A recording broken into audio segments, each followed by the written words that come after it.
Hello and welcome back to Risen Esports, where today we have for you the second round of the winners bracket in the Divine League, where Soulbound Mirage are trying to remove the last remaining first place team from the winners bracket in Honeyfruit Gaming. My name is Tanner Metro, and I am joined today by Goferino. Goferino, not only how are you doing today, my man, but how are you feeling about the matchup? This is going to be an interesting one, because when you look at the pure and raw, just match records so far, one of these teams, the first seed, 5-1 coming out for the side of Honeyfruit Gaming, and Soulbound Mirage is 3-3. So normally on paper, if you're looking at just purely numbers, you're like, oh yeah, this is Honeyfruit Gaming all the way. But this is the Risen Divine League winners bracket, and if you came out as first seed, let me tell you, it has not been smooth sailing so far. So this could be anyone's match tonight here, Tanner. Yeah, absolutely hasn't been smooth sailing for those guys, as we are jumping right in to picks and bans. These guys are getting it underway, and a couple of picks that I expected to see taken away. The Mordekaiser off the board. Trundle, not as strong, receiving a couple of nerfs, but one that is played heavily by Bear, the jungler for Honeyfruit Gaming, and the Aphelios now taken off the board. And a couple of support picks. The Shen can be flexed. I've seen that in a few of these players' champ pools, so I think that's a good takeaway from both teams. Yeah, and Shen has just jumped up in priority with this current patch. He did get a light buff to his passive shield, and it's not to be understated how much value that can provide throughout the game, because it's 20 extra shield at all levels. But when you consider the fact that all of his trades usually involve one or two rounds of that shield, it does add up. However, though, it is going to be the first pick Graves with the Set and Ashe as the answer here, it seems. Yeah, and Graves, a heavily contested pick for both of these junglers, and we will see Best Turtle piloting that one for Soulbound Mirage. But two incredibly strong picks, some that are just now Ashe resurfacing to the meta, been playing widely throughout every single league, whether it be pro, academy, here in the amateur scene, especially with Ezreal still up. So a strange takeaway from Honeyfruit Gaming, but maybe they're putting a little more carry prowess in that mid and top lane in a set, and then the support of Ashe down on the bottom side. So interesting that they do let the Ezreal go over. And the Ezreal is going to be the answer here, but you have to remember here, Tanner, that this is the set pick. You can flex it to basically four-ish roles. You can go top, jungle, mid, support. You can basically do anything with set. So a lot of question marks still here in the draft on the side of Soulbound Mirage.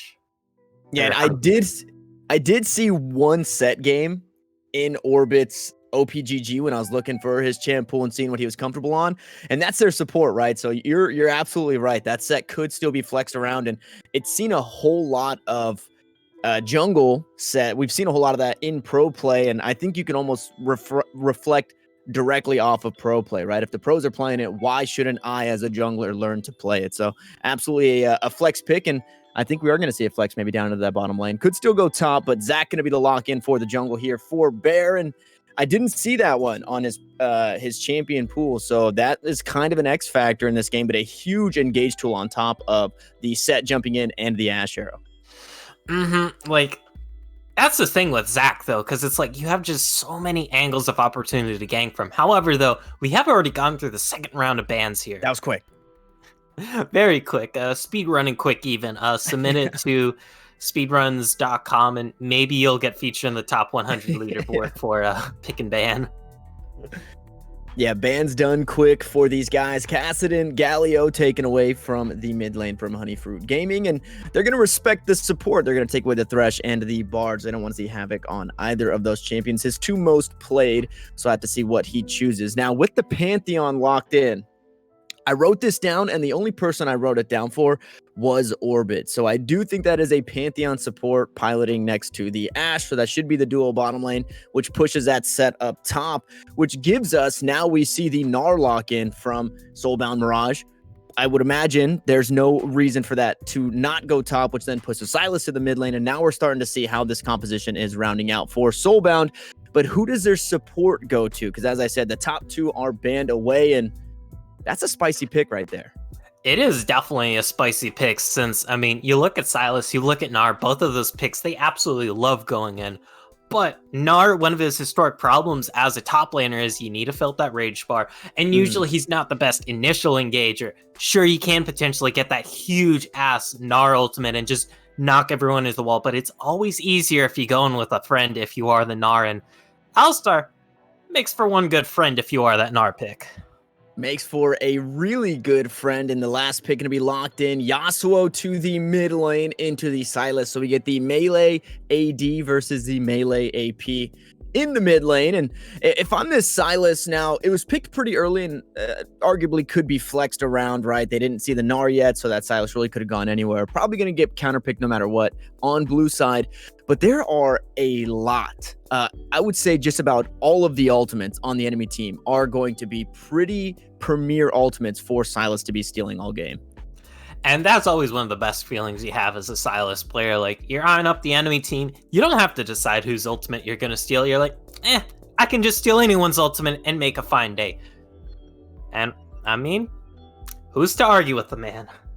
Absolutely. I've seen some teams actually build around the Sylas once they see it get picked, and the Jace, the Karma, the Corki, just all these awkward ultimates that he doesn't really want to grab. Fortunately, this time around, Steel City Warrior will not need to worry about that. And I was actually worried about this guy because when I was looking at his champion pool, he played a whole lot of top laners. And fortunately for this game, Sylas is kind of a top laner, so he can flex that into the mid lane. So he's got that comfortability there in that pick. And he's got an incredibly strong team around him, right? We talked about Gnar not wanting to be necessarily the first person to go in.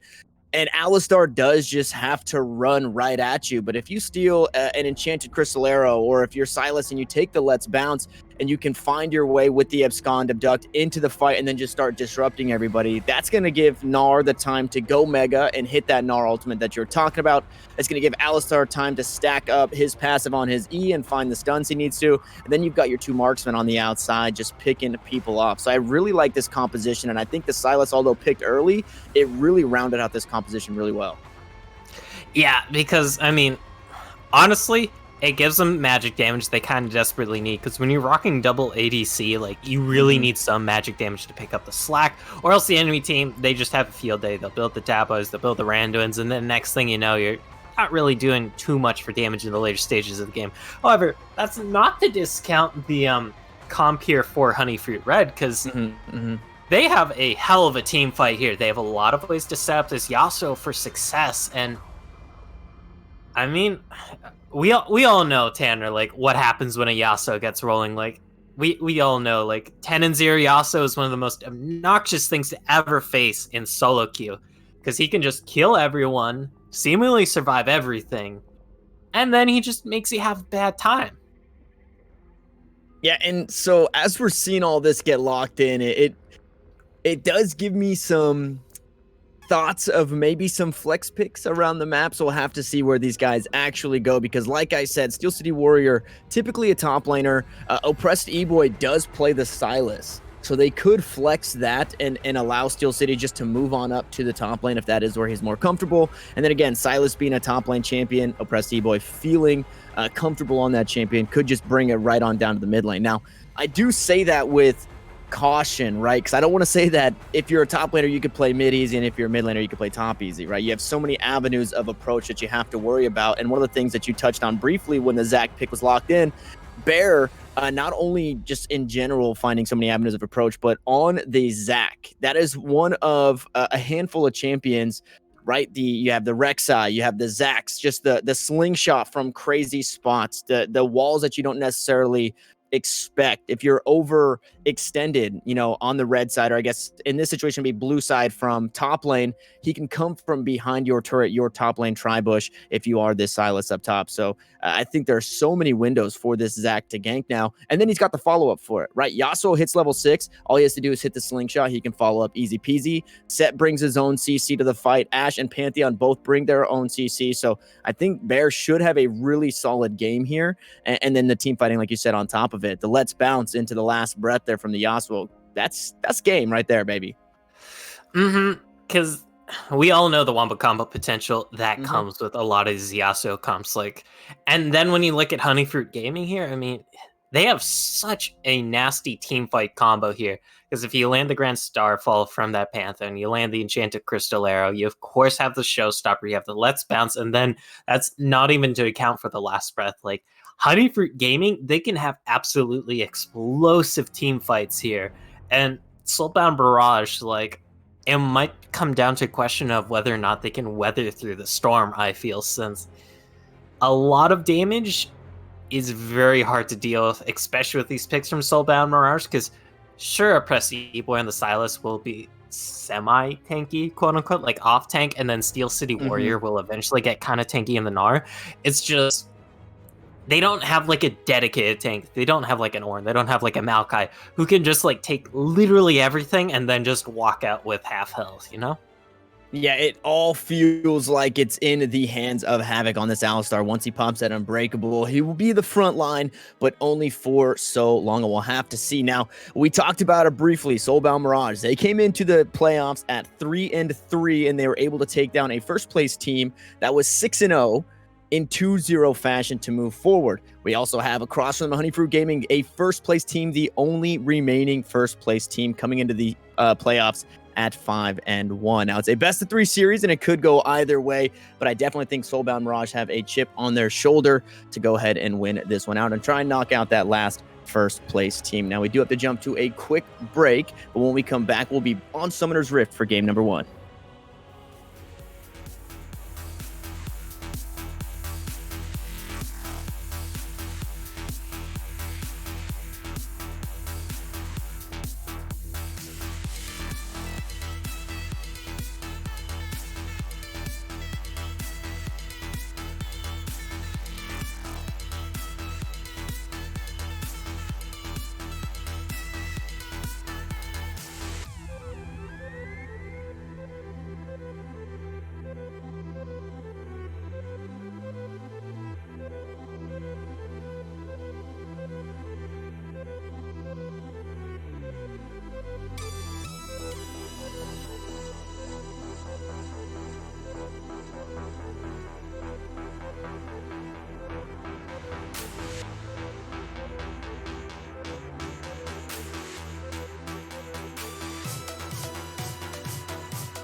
And we are underway. Game number 1 here between Soulbound Mirage and Honeyfruit Gaming, a second place versus a first place team. Now, initially we load in and then I take a peek at the summoner spells and see what everybody's running. And I wasn't caught too off guard. The Ignite Graves kind of a thing, go Freno. But I will say the Ezreal took heal here, and that feels a little awkward for me.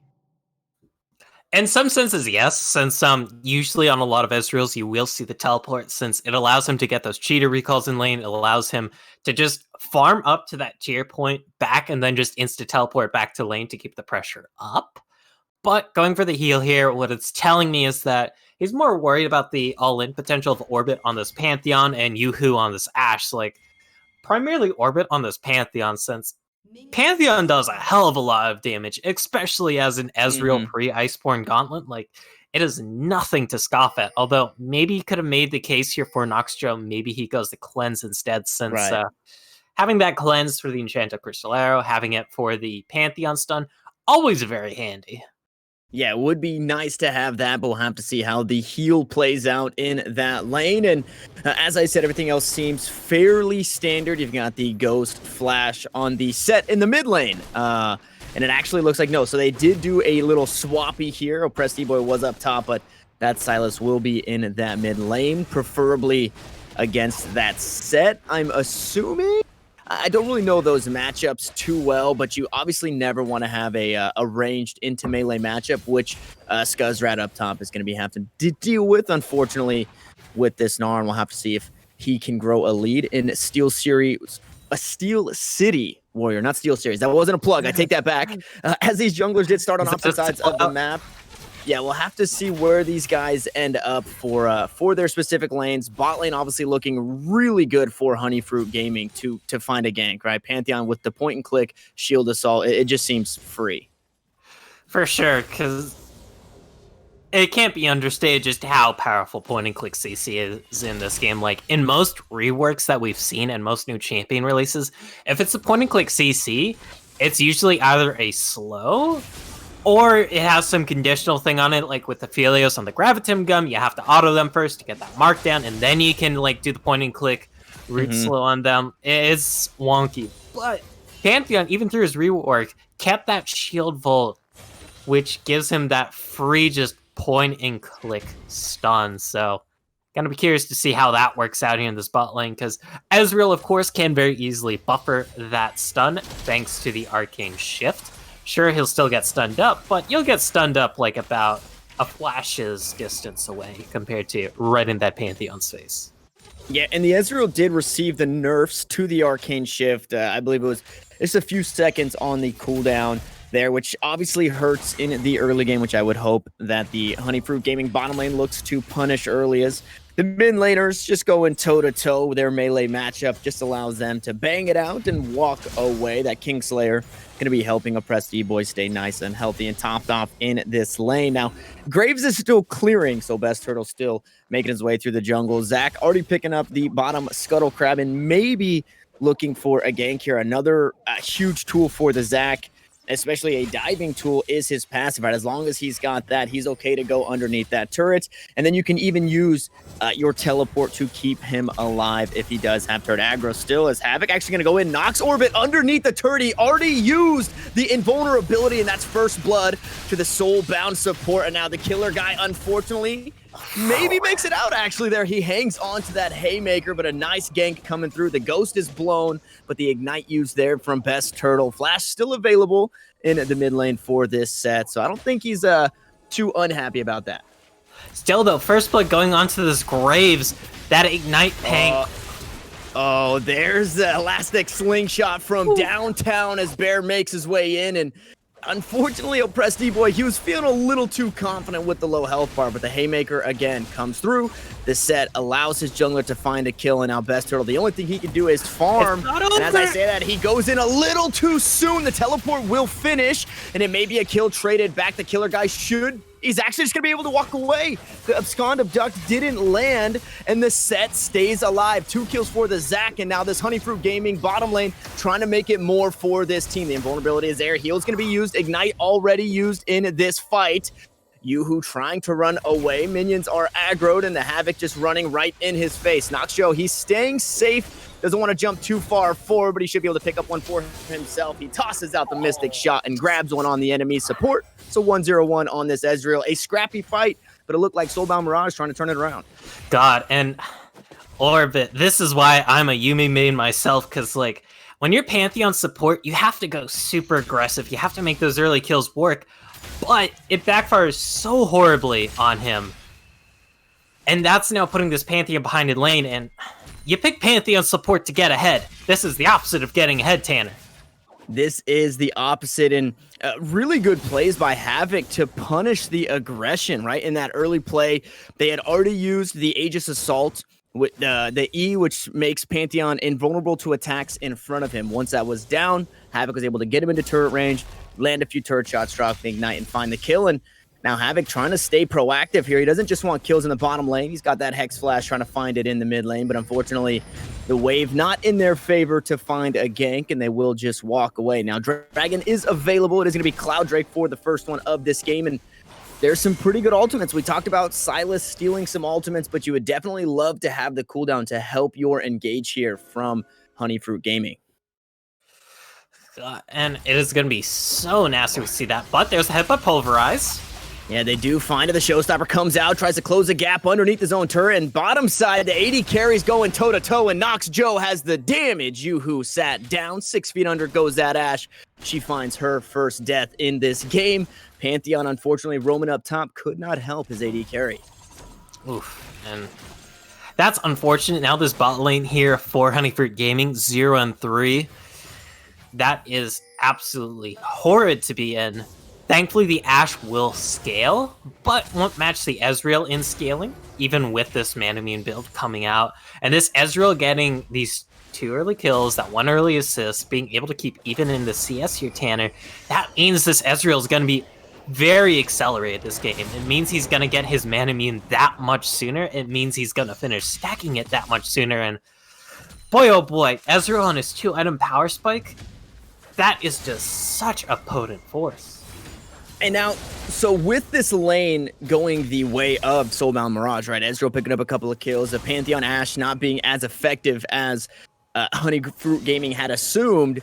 Do we still see? You talked about it briefly in the beginning against that Pantheon. We might see we might see a gank actually up top as Bear not able to land an ability just yet. Flashes forward, drops the ultimate so Scuzz could follow. He flashes over the wall. The blast cone still available. Steel City can't hit it. There he goes. Now it's a 1v2, but Steel City is low. The passive is going to be popped, so the Bloblets come out, but the mid lane has roamed up, and they might not be able to find a kill. Now Orbit on the bottom side already used the invulnerability. Noxjo so strong in this lane. The Ignite goes down, and Havoc finds another on the enemy support. 2-0-1 and 2-0-2 is this Soulbound Mirage bottom lane. They stay on top, even though the skirmish up top didn't go their way. Whew, and still though, even though the skirmish in the top lane didn't go their way, they didn't give up anything for that, because Steel City Warrior able to get out with his life there so crucially, even though they committed so much to him. And in return, what do you get? You get 2 kills in that bot lane, which is going to further your bot lane prio, which is going to help you gain control of these dragons early on. We're talking about how potent this Cloud Dragon is, but being able to secure these early dragons in this meta, Tanner, is just so powerful, considering just how dominant usually these dragon souls are.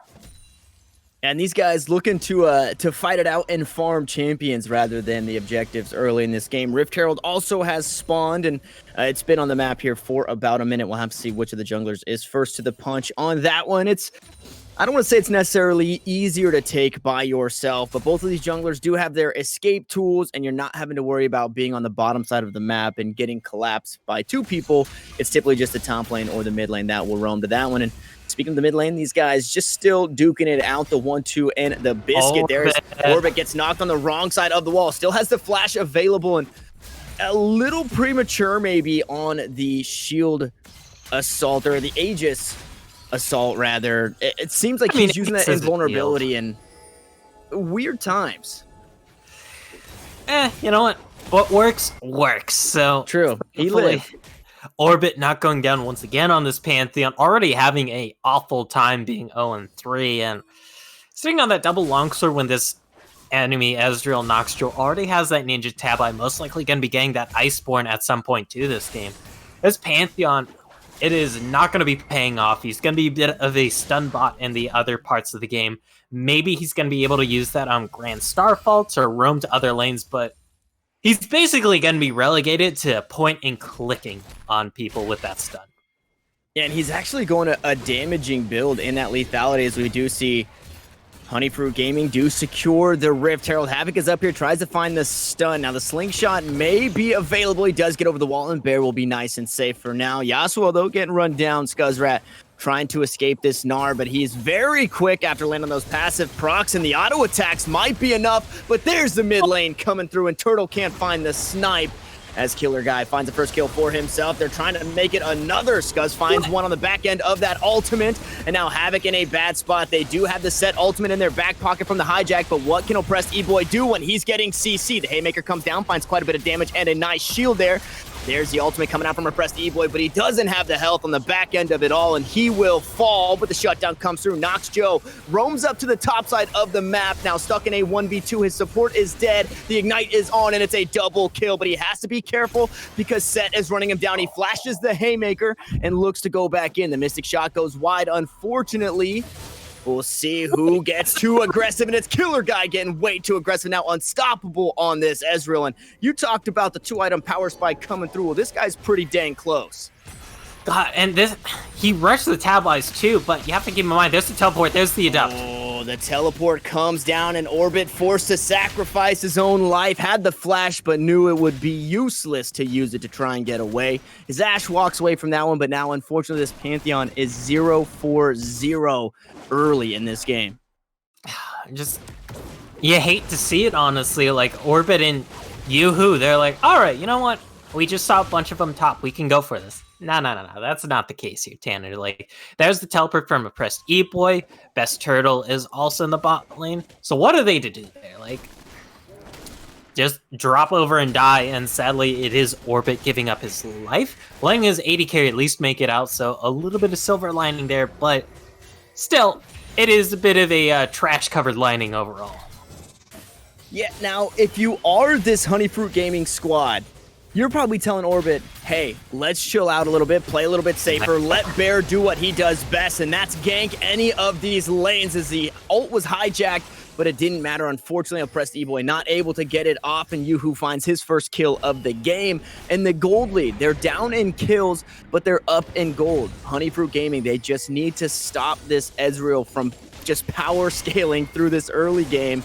And we'll have to see if they can do that. The wind wall already used. A nice double knock up. A beautiful headbutt to keep Orbit away, but Noxjo still in trouble. Uses the Arcane Shift to survive for a moment longer. But Bear on the backside. He's got the passive available. He can play aggressive. And a 2-man ultimate from the Yasuo. He finds one kill. Noxjo dangerously low. Tries to get away, but the follow-up and the shutdown over to Scuzzrat. Now Steel City Warrior trying to kite his way out of this fight. But nobody is going to escape. It's 4 members dead. The last remaining 4 members after oppressed E-Boy was already killed on the bottom side. It's a 5-0 across the map, and Honeyfruit Gaming take that lead in kills. God, and what a brutal fight there, Tanner. We see the full power of this Wombo Combo team fight for Honeyfruit Gaming come to fruition. The Enchanted Crystal Arrow slightly dubbed there, even though it lands on Noxjo, sure. But they have so many other tools to start up a fight, like, oh, and that was such a beautiful way to set up the Yasuo last breath there. Scuzzrat, now 5-1 on this Yasuo. He's literally just as fed as Noxjo on this Ezreal. However, he has had access to that solo lane gold, solo lane EXP, and you don't want to be singing Yasuo like this because everybody talks about the 0-10 Yasuo power spike. Now, what the hell happens when he's 5-1, Tanner? Not good things if you are on the side of Soulbound Mirage. Yeah, my biggest thing in this game was thinking you have to get this Yasuo ahead if you're Honeyfruit Gaming, or else he is just going to be a dud, and they did just that. And this Zac pick paying off huge in the small skirmishes and the small scraps. The ultimate was so huge, especially in that one that we saw in the top lane where he gets popped, but he ends up surviving and they end up winning the fight overall. And then another one happens up top. He didn't have it that time around, but we're not going to talk about that one.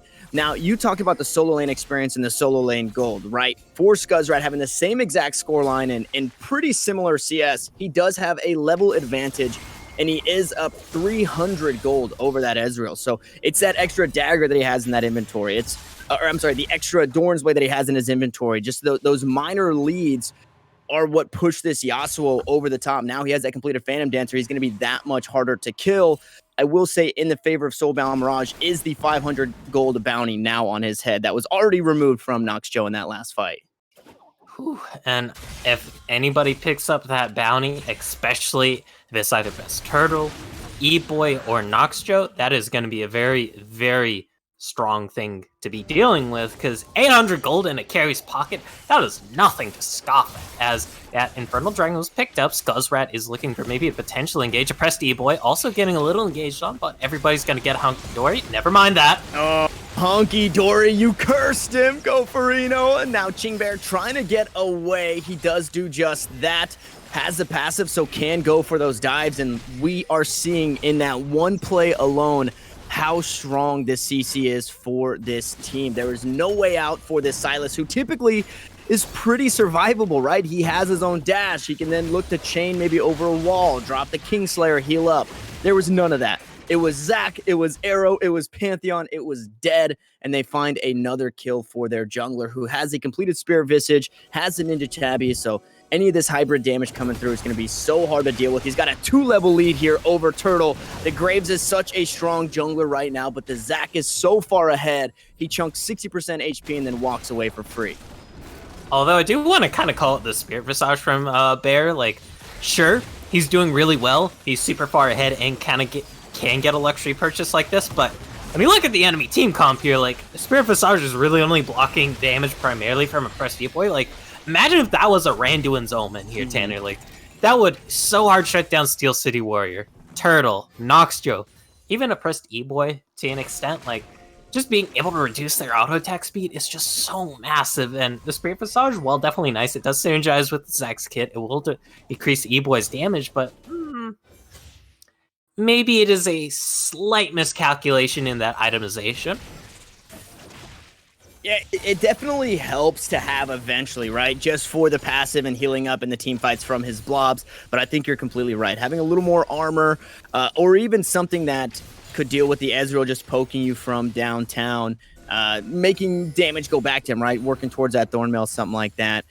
Although it is working in his favor, right? We can't judge too harshly in the Spirit Visage. He is 4-1 and 6, so he's doing pretty good. He also has a bounty on his head now, and surprisingly, the set has been fairly quiet. We're looking at, we thought it may be a support set, and if you look at the scoreline, you probably couldn't tell differently, right? 1-1 and 7, but he's farming up well. He's got the completed Trinity Force, so now in these fights, or even in a side lane, this set is going to have so much power for this team. I feel like they really have so many options as they do look to close this one out. Now, we're only 18 minutes in, but there is just shy of a 5,000 gold lead in favor of Honeyfruit Gaming, and Soulbound Mirage, we kind of talked about them being not necessarily the dark horse, but maybe the underdogs in this one, right? Not having the best record coming into the playoffs. Sure, they took down a #1 team already, but coming up against the second one here at 5-1, it's definitely proving to be difficult for these guys. I do not think that this game or this series doesn't go to 3. No matter how this one plays out, I think we get 3 games because of how strong these teams can play. Now, not too much happening on the map. Baron spawning in a minute. We're not worried about that. There is still a Rift Herald, though, in the back pocket of Orbit. And if they look to hang on to that for a moment longer, they can try and make a play for their next dragon, which will be Mountain Drake, pushing them closer to that Mountain Dragon Soul. And Mountain Dragon Soul will be so nice for either team this game, because if you're on the side of a Soulbound Mirage and you get that decreases the team fight burst coming out from Honeyfruit Gaming that much more, which is just so nice to have. And not to mention, all these members are going to be stacking at least a little bit of armor, and having that extra bit of armor against practically an all physical damage comp is going to be so nice to have. But when you look at the side of Honeyfruit Gaming, they will also really appreciate that when you look at how dive heavy their comp is. Like, literally 4 out of 5 of their champs have to dive in. And you know what? Having an extra 300 health shield, Best Turtle, in a little bit of danger, never mind that. But having that extra 200 to 300 health shield when you go in, it can make a world's worth of difference. Yeah, definitely negating some of that initial damage coming through from both of these squads. And I was just kind of taking a look at the builds and looking at the pathing for each of these teams. And I spotted out a score line, right? 0-4-3 on the Sylas. He does have a level up, or he did at the time have a level up on the set down in the bottom lane. I would gladly trade a 1-4-2 scoreline onto my support than a 0-4 on my mid lane, as now Havoc looking for the engage. Best Turtle is here. Orbit finds the stun, and the slingshot. It's going to be canceled. They don't want to take this fight just yet. There's the Aegis Assault on the backside to try and stop some of that damage. But speaking of on the backside, the killer guy is here looking for a flank. Enchanted Crystal Arrow still available. Now he may be caught out. There's the Nargle, and Megalo doesn't find the stun, just the displacement. On the backside goes Bear, and they find the wombo combo that they need. A double kill for this Zac, as Havoc forced to use that headbutt defensively to try and keep his team alive, but 3 members have already fallen. It's all up to Oppressed E-Boy and Havoc to stop this Rift Herald push. The Dragon has been spawned, and it looks like Honeyfruit Gaming are taking everything on this map. God, and what a brutal team fight, because they thought they caught out Killer Guy in the jungle, but you have to remember, like, when you're trapped in that jungle, you're susceptible to all these AoE ultimates that can really just start off Scuzzrat in this fight, because you think like, oh man, Scuzzrat, he's caught out, Killer Guy's caught out, but you see the Showstopper, you see the Slingshot, you see the Let's Bounce, like, a beautiful Let's Bounce on the back line, allowed Scuzzrat to just hop back there with the Final Whisper, absolutely decimate them, and that's gonna get up the mid tower, the first Earth Dragon, and a 21.5-minute Baron. Like, good lord, Tanner. Like, there is taking an arm and a leg, and then there's just yanking away the whole body. Yeah, and right now it's definitely a meme to find a more iconic duo than Scuzzrat and Bear. These guys, I want to give props to the patience on the Yasuo. He gets Gnar ulted. He tries to find his way out of the fight. There's knockups all throughout, but he still remained patient with his ultimate. He waited for Bear to find a 2-man Let's Bounce on the backside.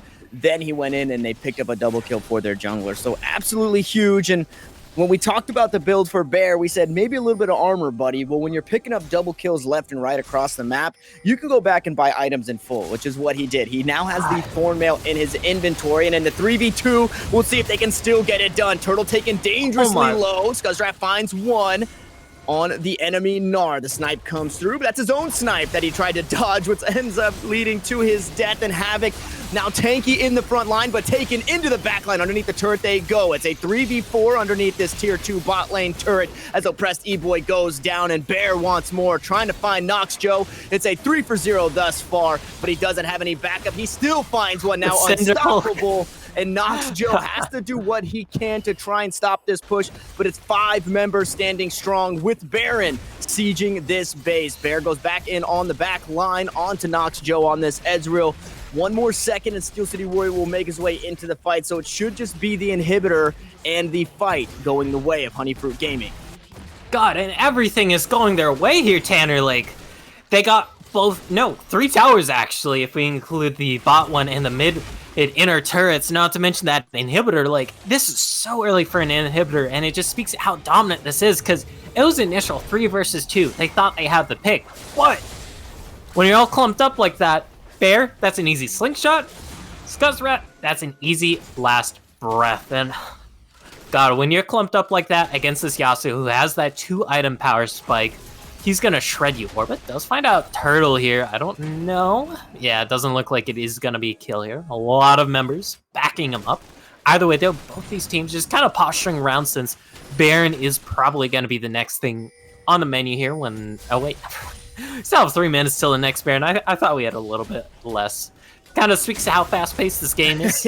Yeah, absolutely. As they continue to find more kills, and it looks like the top side is where they get it done. They've done it all game. They're trying to do it again. Here's Oppressed E-Boy, uses a Let's Bounce of his own, but Bear goes right back in. Yasuo not close enough just yet, but Turtle so low already in this fight. Nox Joe on the backside, but Scuzzrat is unstoppable. He's going to find a double kill, almost a triple kill, but it was taken away by his jungler. He does get shut down thanks to that turret, but it doesn't matter. He will gladly sacrifice himself so his team can win this fight and possibly this game. The supers are in the base. It's a 1-for-5 for Honeyfruit Gaming. They're flashing over the wall. They don't care. They're looking to take this one under 26 minutes. I'd say 25. We're already pretty darn close, but Honeyfruit Gaming coming out strong here in game number 1 with a 25-minute victory as they bang down the Nexus here. And man, the wombo combo Goferino was just too strong.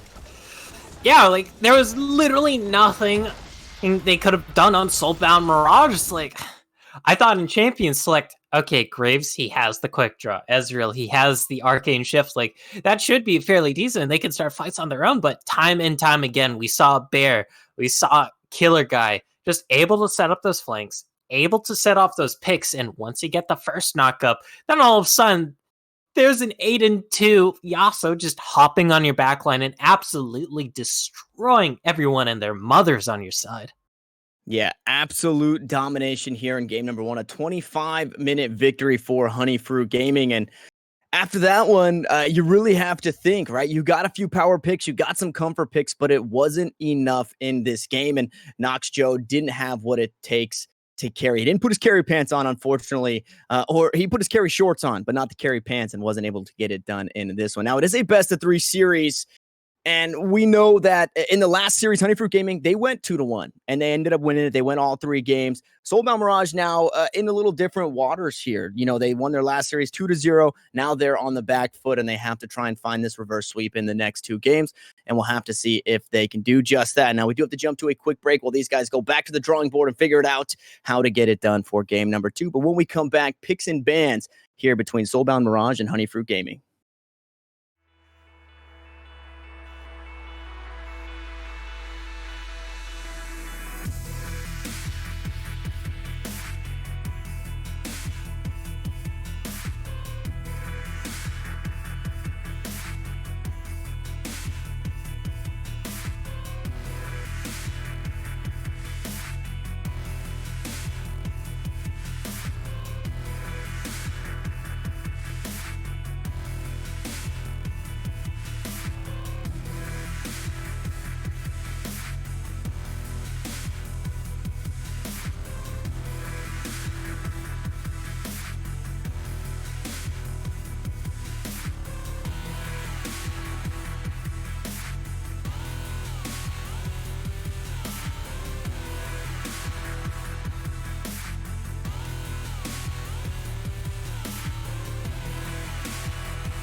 And we are back just like that, getting ready for game 2 here. Picks and bans have been started. My name's still Tanner Metro. I'm still joined by Goferino. And I mean, how are you feeling about game number 1 and now the bans here in game number 2? Ezreal, Noah Felios taken away. Zach, some respect coming through now off the bans or off the pick table.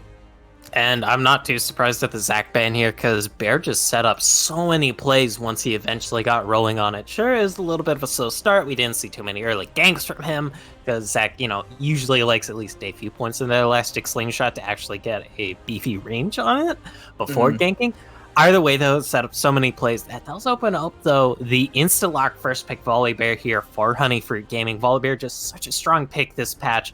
Sure, you got, a bit of a nerf to that base attack speed. However, he's still basically super strong in both the top and jungle roles, and potentially even the support role in some rare flex instances. Yeah, incredibly strong as a pick. Just in general, like you said, can be flexed around. I haven't necessarily seen it support, but top jungle mostly, as we do see the set Ashe actually going to be locked in this time around for Soulbound Mirage. So it is going to be Nox Joe piloting the Ashe, and I don't know if there's too much set possibility for flex, but with that being said, we know that Steel City Warrior as a mid laner feels comfortable on top laner. So this could very well be a set in the mid lane that they do just push around, and we could see another top lane pick coming through for Prestige, but we'll just have to see how it plays out. Yeah, because there's still a lot of flex potential here, and this Graves pickup here in the blue 2 is kind of awkward to me, I feel, Tanner, since it's revealing that that is a top lane Volibear, and usually a lot of the potency of that Volibear is the fact that you can flex it and then save whatever counter pick you want for that second phase. Although instead, gonna reveal the Graves here, maybe afraid it's gonna get banned in the next phase or taken away by Soulbound Mirage in this phase, and picked up with the Twitch too, which is a pick I have been seeing a few times recently, but it's super niche and so hard to pilot. Yeah, and so Twitch is the most played for Yoo-Hoo, but like you said, just because it's a comfortable pick we saw in the last game, comfortability doesn't necessarily win games here. So I am interested to see how that plays out in the bottom lane, because it did look like Nox Joe was the stronger laner, even into a fairly oppressive matchup in the Ashe Pantheon. Now, the set not going to be going down to the bottom lane, unfortunately, as Thresh was locked in. But once you lock in Thresh, you immediately have to ban away that Morgana, which is exactly what Soulbound Mirage do. And no surprise there, because having the Morgana would be so potent with this Twitch, just being able to give him the Black Shield, because not only does it destroy Thresh engage, but it also destroys Ashe engage. It destroys Set engage. The Morgana can be such a beautiful pick just solely because of her Black Shield ability, because I know everybody loves complaining about, oh man, Binding binds you for 4 years, ha ha ha, but Black Shield is just such a potent ability in the right hands. Yeah, very strong. So a nice takeaway. And the Lulu. So basically with the Karma, the Morgana, the Lulu, they're saying, hey, we don't want anybody protecting anybody here in this game. So no shields, no wild growth for that Twitch. But they do respect the Sylas. Again, is kind of a flex pick between top and mid for this Soulbound team. Rumble also taken off the board. This is weird to me. I saw Nox Joe playing casters. Now Ashe is locked in. And with the flexibility for their team, it doesn't seem like they want to play that way. They're just going to go ahead this time around. Super standard, Gangplank locked in alongside Set. And this does open up the Gangplank to be countered, however. Granted, I don't think Scuzzbrat plays any of the traditional little Gangplank counters, given that his mains are usually the more Trundle and Aatrox. But there is that Soraka locked in to help out this Twitch in this bot lane, possibly. Could be going top lane, but I think throwing that Soraka into the Gangplank would be a little bit of a death sentence, because farmed Gangplank, who gets to free farm the entire laning phase, just gets to parlay you every time it's off cooldown to proc that grass. That's going to be a little bit of a nightmare come mid and late game. Yeah, and the killer guy didn't get enough of that carry feeling in the first game on that set. So this time around, he locks in the LeBlanc, and he's going to be trying to pop some of these squishies on the side of Soulbound Mirage. Now, we do see Set, we do see Gangplank, and Thresh. Set could still be in the jungle for best turtle. This last pick will obviously let us know where everybody is going. But as we know, 2 top laners on this team, I mean, they do feel comfortable. And I still am unsure. I think Steel City Warrior plays a lot of Akali. It might be his top played. Unfortunately, I didn't write that down. But I guess there's not that much flex, right? Set, definitely going to the jungle here now that you think about it. You never know. It could be the Akali or Gangplank jungle tech, but yeah, most likely gonna be. And just to let you know that Akali is actually one of Steel City Warriors' most played. It is, however, not his most played. It is his most played traditional mid laner though, because his other two most played are Ornn and Aatrox, which are a little bit more so top laners than mid laners in most instances. Yeah, and could be flex, so they could have pulled out some of that Ornn mid, Aatrox mid tech that we've seen in the past, especially in the pro scene there. But we're not going to get any of that this time around. Now, I will say it feels awkward to pick Soraka. I think what it does do is it makes your team have to pay the Grievous Wounds tax, which is fine. 800 gold here. The Akali maybe doesn't build the Morellonomicon. That's fine. We just slap on a couple Executioners calling. But is Soraka going to be this pick that really catalysts this bottom lane? Because as we said, they definitely feel like the weak side for this Honeyfruit Gaming team. So if this Thresh wasn't here for Soulbound Mirage and it was just the Ashe, I could say, yeah, sure, the Soraka's great here. She'll be able to heal off a lot of poke from that volley. She'll be able to throw out the Star Caller Q there and just be able to heal up a lot of health herself. However, though, there's a Thresh in play here, Tanner. And if that Death Sentence lands on this Soraka, you aren't going to be able to heal yourself. You aren't going to be able to survive through that. This Thresh most likely going to be taking Ignite here if you are the Havoc.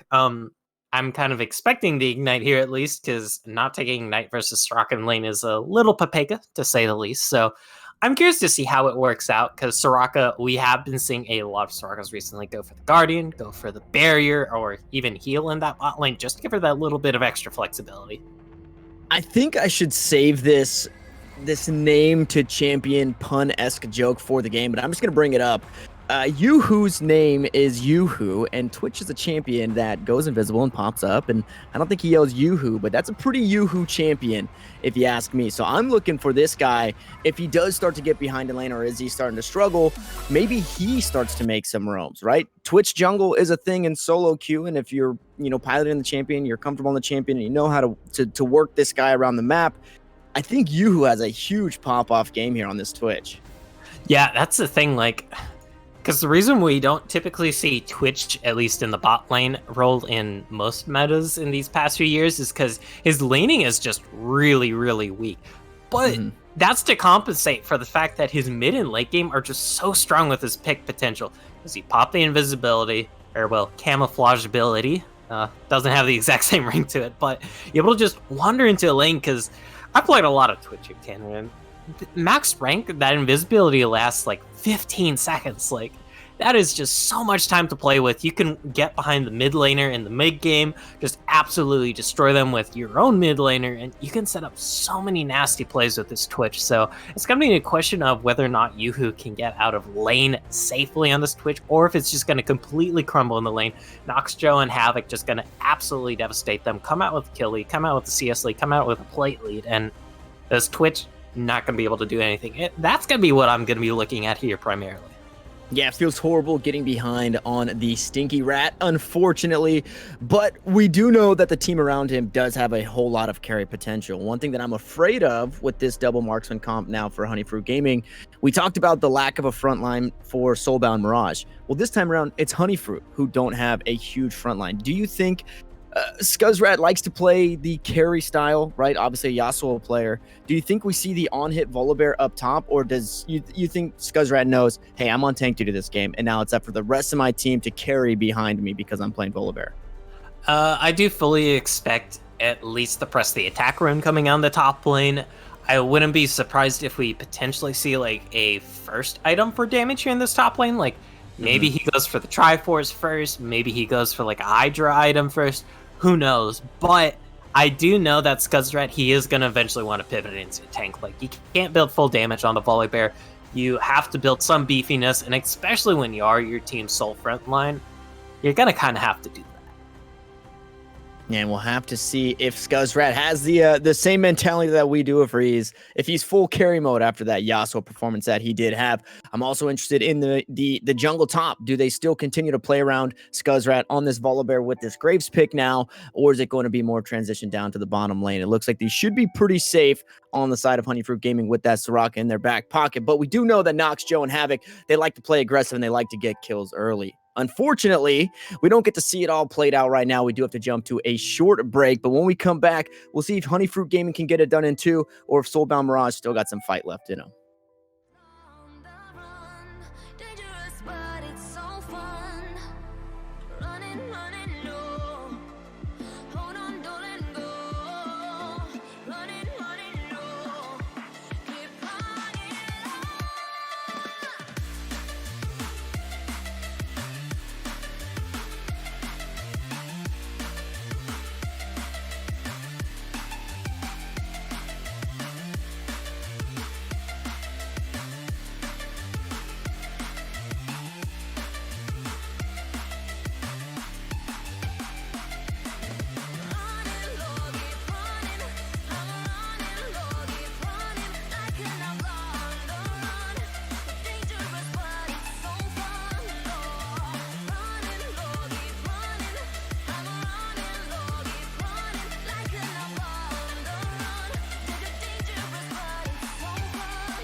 And we are underway. Summoner's Rift for game number 2, where we still see the Ignite Smite Graves. This time it will be on Bear, piloted for the jungler for Honeyfruit Gaming, who this time around, Gofrino, we're not seeing a 5-point stance. We're seeing some aggression here out of Soulbound Mirage. I like this. None of that wussy stuff, as it's not going to pay off, because Yoo-Hoo saw the ward, saw the hook, and kind of figured something was amok. Like, that Thresh doesn't throw that hook over the wall willy-nilly. Like, you know what? I'm just going to use a bunch of mana level 1. I'm going to just use this long ability cooldown. That could be very potent for those invades. Although, that does mean the Havoc won't be starting that Flay, which is usually what you see at level 1 coming out of the Thresh, since the Flay helps you push the lane, it helps you with the poke, and is similar CC to the hook, just not the same range. And a lot of times, even in invades, you'll see the Flay leveled up level 1, because Flash Flay hits multiple people. Hook is great for catching out one person, but, I mean, getting a 5-man Flay at level 1, that was a hell of a truck, let me tell you what, that's true. Yeah, and we do see the cleanse on Orbit here, the Soraka, which is more than likely the kill target. So with that hook, will be cleansed away. No big deal from Orbit here. I do wonder if the Soraka and Twitch, they both lack a whole lot of mobility as a whole. And there's quite a bit of CC on the side of Soulbound Mirage. So I wonder if that QSS tax will be paid for this bottom lane or this team in general. Now, these junglers, again, starting on opposite sides of the map, and Bear's going to be trying to show Turtle how to pilot that Graves into this one. Unfortunately, didn't have the best game. As the hook goes out, they find an Orbit. Okay, Havoc, he's staying aggressive. Sadly, no Flay there for that beautiful hook, because if there was a Flay there, that could have very well been a kill. However, still level 1, that death sentence just gonna hit. Land to a lot of damage on Orbit, and a lot of excitement here on the desk for not a lot of payoff.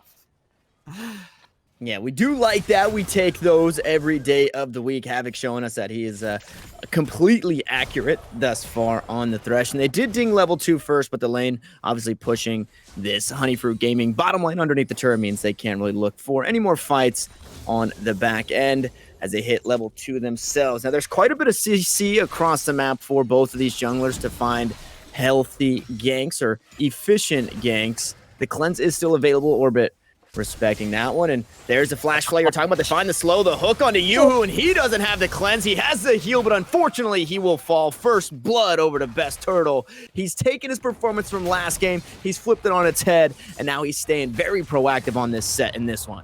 And I absolutely love that out of Havoc, just the immediate flash Flay, and then you just wait on the hook. Like, this is what separates the good Threshes from the great Threshes. Like, you just wait a little bit on that hook, you let the opponent outplay themselves, and boy, oh boy, does it pay off here if you are Soulbound Mirage. Getting first blood, sure, it doesn't go over to Noxtro, who might have appreciated a little bit more to help snowball this lane, but Best Turtle, he can really snowball on this set jungle, even though typically set jungles, they do go for a more tanky route. Hey, if you start snowballing on the set jungle, there is no real worry in going for maybe a warrior enchantment into that full tank build.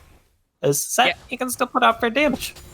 He does put out very good damage, and he also is running that phase rush, so he will be able to run somebody down, which is typically where set falls a little flat in this game. You won't have to worry about that. And with that kill on the bottom side, it means a 6 CS lead, or now 5 CS lead for this Ashe, because it was underneath the turret. Now Oppressed E-Boy in trouble. It's a 3-man gank because he's already flashed away. Does still have the oranges available, but no more CC. There's the heal. There's the double ignite coming down. Best Turtle turns it around, but unfortunately Oppressed E-Boy still falls in that top lane, but it's a 1-for-1 in a 3v2. Yeah, the fact that they're able to get one back in that trade is astronomical. Oppressed E-Boy even gets an assist there, which is so nice, and Scuzzrat doesn't even get an assist on this Volibear. He was having a lot of trouble. There's a teleport from Scuzzrat, and a double teleport. Havoc with the death sentence over the wall. What a roam. Unfortunately, it only ends in a flash from the enemy mid laner. Killer Guy now flashless on this LeBlanc. A lot of resources used for that one, Gofrino. God. And I was like looking, okay, one TP coming out from Oppressed E-Boy, and then all of a sudden I see Steel City Warrior falling. I'm like, all right. Then I see Havoc just sitting in Tribush throwing out the hook. I'm like, wait, what? They're bringing the bot lane special up to the top lane and just bringing 4 members there. If they got a kill, that would have been so nice. However, they're still able to go 1-for-1 in that gank. It is going to help out a lot, because now Best Turtle, he's now 2-0 on this set, and we're talking about how he can snowball. and certainly is snowballing right now. Yeah, continuing Oh, to that's stay a good proactive hook. after finding the first kill. There's a hook onto Orbit. Cleanse not used again in this one. Flash still available, but the teleport actually coming through. And Scuzzrat trying to find his first kill of the game. 0-0-0 on the Volibear, but looking to turn it around. The heal was used. The auto attack comes through, and it's Yoo-Hoo who finds the kill, but the hook comes down, and Steel City Warrior is right next to his support in yet another gank in the side lanes. And he's going to find his first kill of the game. This Akali trying to snowball just as that LeBlanc did in the top lane. God, and Akali can snowball very well, too, if anyone has flashbacks to, what was it, Season 8 or Season 9 where she got reworked? I can't remember. They kind of blamed, oh, that's a good hook. Let's see if he goes for the kill. On to Yoo-Hoo, but he's all by himself. The Cannon Barrage comes down, and the Ignite is on. Is it going to be enough? A couple more ticks, and unfortunately, Best Turtle not in range. Neither was Nox Joe, and it looked to be a bad play by Havoc, putting himself in a 1v3, but almost nets himself a couple of kills there onto that Twitch and Soraka. Bottom lane, fortunately, the bleeding, it's been stopped for now, right? A couple of kills across the map. It's only a 500 gold lead. This point in the game, Honeyfruit Gaming were really cementing their lead, but Soulbound Mirage, this time around, small lead for themselves. They just need to hold it. The thing is, though, I'm looking primarily towards this top lane right now, Tanner, because Scuzzrat was having a little bit of trouble in that lane early on, even before that gank where they did eventually kill E-Boy. And now that he's committed that teleport, now that he died in that bot lane, and the entire time pressed E-Boy just on the top side, farming happily away in this gangplank, it is going to net a decent little lead purely in terms of CS so far for this gangplank. And you have to remember, gangplank, he can have deceptive leads thanks to the parlay, just giving him that extra bit of gold. Yeah, the extra gold from the parlay, the extra assists that he will find around the map when he stays in that top lane but drops that Cannon Barrage down, which I'm expecting these teams might be waiting on, or I guess Soulbound Mirage will be waiting on this one. I don't think Honeyfruit Gaming want that ult to be back up when they do look to take this dragon. This time around, though, it's going to be a Mountain Drake, so we won't see that Soul in this game. We'll have to see which of these teams can pick that one up first. Last game, I believe it was the Rift Herald that went first before the dragon. As Havoc staying proactive, the deceit or the distortions are there. There's the pull back in, though, as Best Turtle makes his way to the mid lane. Another kill for his mid laner, Steel City Warrior. You said it wasn't his best played or his most played, but it surely is looking like it in this game. God, and the Havoc, there's a reason why we saw the Search Band away last game here, Tanner, and it just feels like every single time he throws out that death sentence, it connects. Like, there's a phrase for hook champions when people are good at them. You call their hooks point and click, and that's what it feels like this game here if you're Havoc. Yeah, they're showing him how to play the point and click this time around, as the Pantheon didn't really work out in the bottom lane for Orbit in the last game. And the Soraka definitely not feeling too great, although still sitting at an even scoreline 0-0-0. Has been the benefactor of some of those hooks, and there is another one. Nox Joe is level 6, but chooses not to go in, doesn't have the heal, doesn't have the flash, and all summoner spells are up for this Honeyfruit Gaming bottom lane, so they decide against that engage there, as Best Turtle clears out a control ward on this bottom side of the map. Dragon is still available, but up top, Bear is going to grab himself a Rift Herald, and we'll have to see. This could be the tool to catalyst his team back in the gold lead, as Scuzzrat trying to get a little aggressive up top. The oranges are going to be used. The press E-Boy able to just walk right out of that. But as I said, Rift Herald secured, but a stun on the bottom side onto Yoo-Hoo. Forced to use the flash. Does still have the heal. He tries to go invisible, but a beautiful showstopper away from the turret. Soraka doing what she can, but it's not enough. The kill comes through. Another one, and a double kill. Orbit with the Ignite. I'm sorry, Havoc with the Ignite. Found Orbit. No heal, no summoner spells even used from the Soraka there, but she still goes down. And that's the thing here, Macho. Like, this Soraka Twitch lane is unable to do anything at this point. They're not able to have any sort of agency in this lane. It allows Havoc just to go in, pick when he goes in with these hooks. Like, maybe he goes in this one, maybe he goes in on that one. Who knows? There's Attempted Steal. Havoc just so huge, finds another hook. No flash on the Graves, has the aggressive Ignite, and surely will fall. Havoc now on a killing spree, and you already said it, but we gotta say it again. You have to ban this Thresh away from this guy. Absolutely huge. We haven't seen him miss a hook. He's got 3 kills for himself. I'm expecting a Death Stance and a Runaan's Hurricane in his future here if he keeps playing like this on this Thresh. Whew. Don't give me flashbacks to Nexus Splits, because a lot of Threshers and Nexus Splits have kind of been itemizing a very offensive build on him. I've been spamming it, and let me tell you, when that Thresh comes in, he has that fully charged Flay, he has that Storm Razor, he has that IE, he just hits you once with that chain, and you're like, ow, ow, ow, stop, please. But probably not going to see it this game. Still though, one can dream. Yeah, wishful thinking here on the desk to see the carry, or the AD carry Thresh. It's Steel City Warrior going in on his counterpart. Distortion going to be used. The passive is procced, and Best Turtle was there to force the flash, but over the wall goes Steel City Warrior with the perfect execution. Does just that. Now on a killing spree here in the mid lane. And that's the thing about a call. Oh, here comes Scuzzred. Let's see what he pulls off here. Trying to turn it around, look for some of that gold. The Cannon Barrage goes down. Steel City Warrior stays alive. The turret de-aggroes and everybody walks away. The ultimates were traded. Nobody goes down. It's still a 1-for-0 overall in favor of Soulbound. Mirage and that Akali feeling pretty good at 3-0-0. God, and you've got to be feeling fine and dandy, because now he gets the Gunblade on this Akali, which means Killer Guy's going to have a much harder time killing him, because Killer Guy, LeBlanc, you have to go in for a bit more poke on most mid lane mages and assassins before killing them, unless you get decently fed, unless it's like that point of the game. Oh, that's a flash. Okay. Got a little excited there. But yeah, Steel City Warrior, with this fully completed Gunblade, it's going to give him a lot of kill potential, and just let him shrug off Killer Guy in any of these trades. As now Scuzzrat trying to finally get something done here. Unfortunately, just has not been able to do it. They do get the flash, but we'll have to see if they can make the return. The Ignite is down. There's the wish from Soraka, so Killer Guy feels pretty comfortable underneath his own turret. The ultimate's still down for the Akali, so Steel City Warrior has to walk away from that one. But as you can expect, the junglers right there in that top side of river, just in case that fight was prolonged. And on the bottom side, we see a second hook missed, unfortunately, for Havoc. So we need this directed camera not to pan down there when he's missing, so he can keep that 100% accuracy.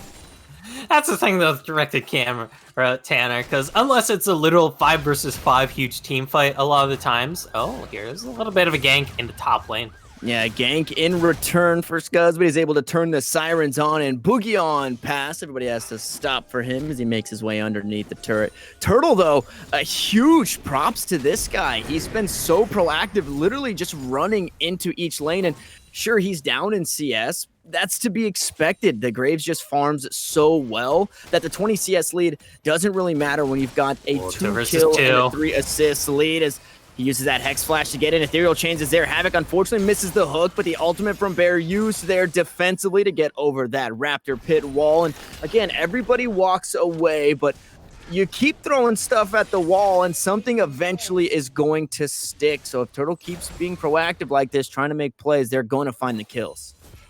And I mean, that's what's happened so far. He's participating in 6 out of 8 of these kills. Like, as you can't really understate like how much of an effect this set jungle has had so far. The only 2 kills he's missed out on, or I believe those 2 kills in the bot lane where Havoc got a double kill on this Thresh.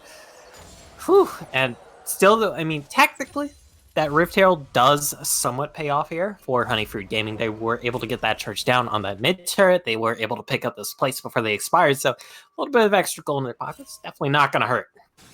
Yeah, now Soulbound Mirage looking at a 3,000 gold lead for themselves with the next dragon spawning here in just under 40 seconds. It will be Infernal Drake. Either of these teams going to feel pretty good about having that extra damage, but we'll have to see if Honeyfruit Gaming feel like they are in not necessarily the driver's seat, but maybe the passenger seat, thinking that they can contest this dragon. You obviously don't want to give over the free resistances. Best Turtle unfortunately mistimes the blue buff there, and it goes his way. So Steel City Warrior giving him a question mark ping on why he didn't get that blue. But I will say, actually, I'm going to hold that thought as Scuzz goes in. Just a bit of poke.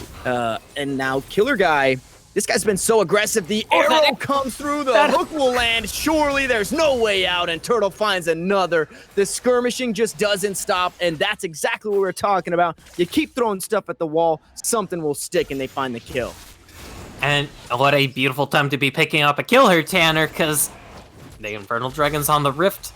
Both these teams would really appreciate that dragon, but with your mid laner down, with your jungler stuck at your tier, your inner turret bot lane, that's just a second dragon for free over to the side of Soulbound Mirage, and definitely a little bit of a night and day difference compared to last game where they did get an early lead, but they did start falling behind and couldn't do anything. But it feels like this time around, they are able to do something with that lead.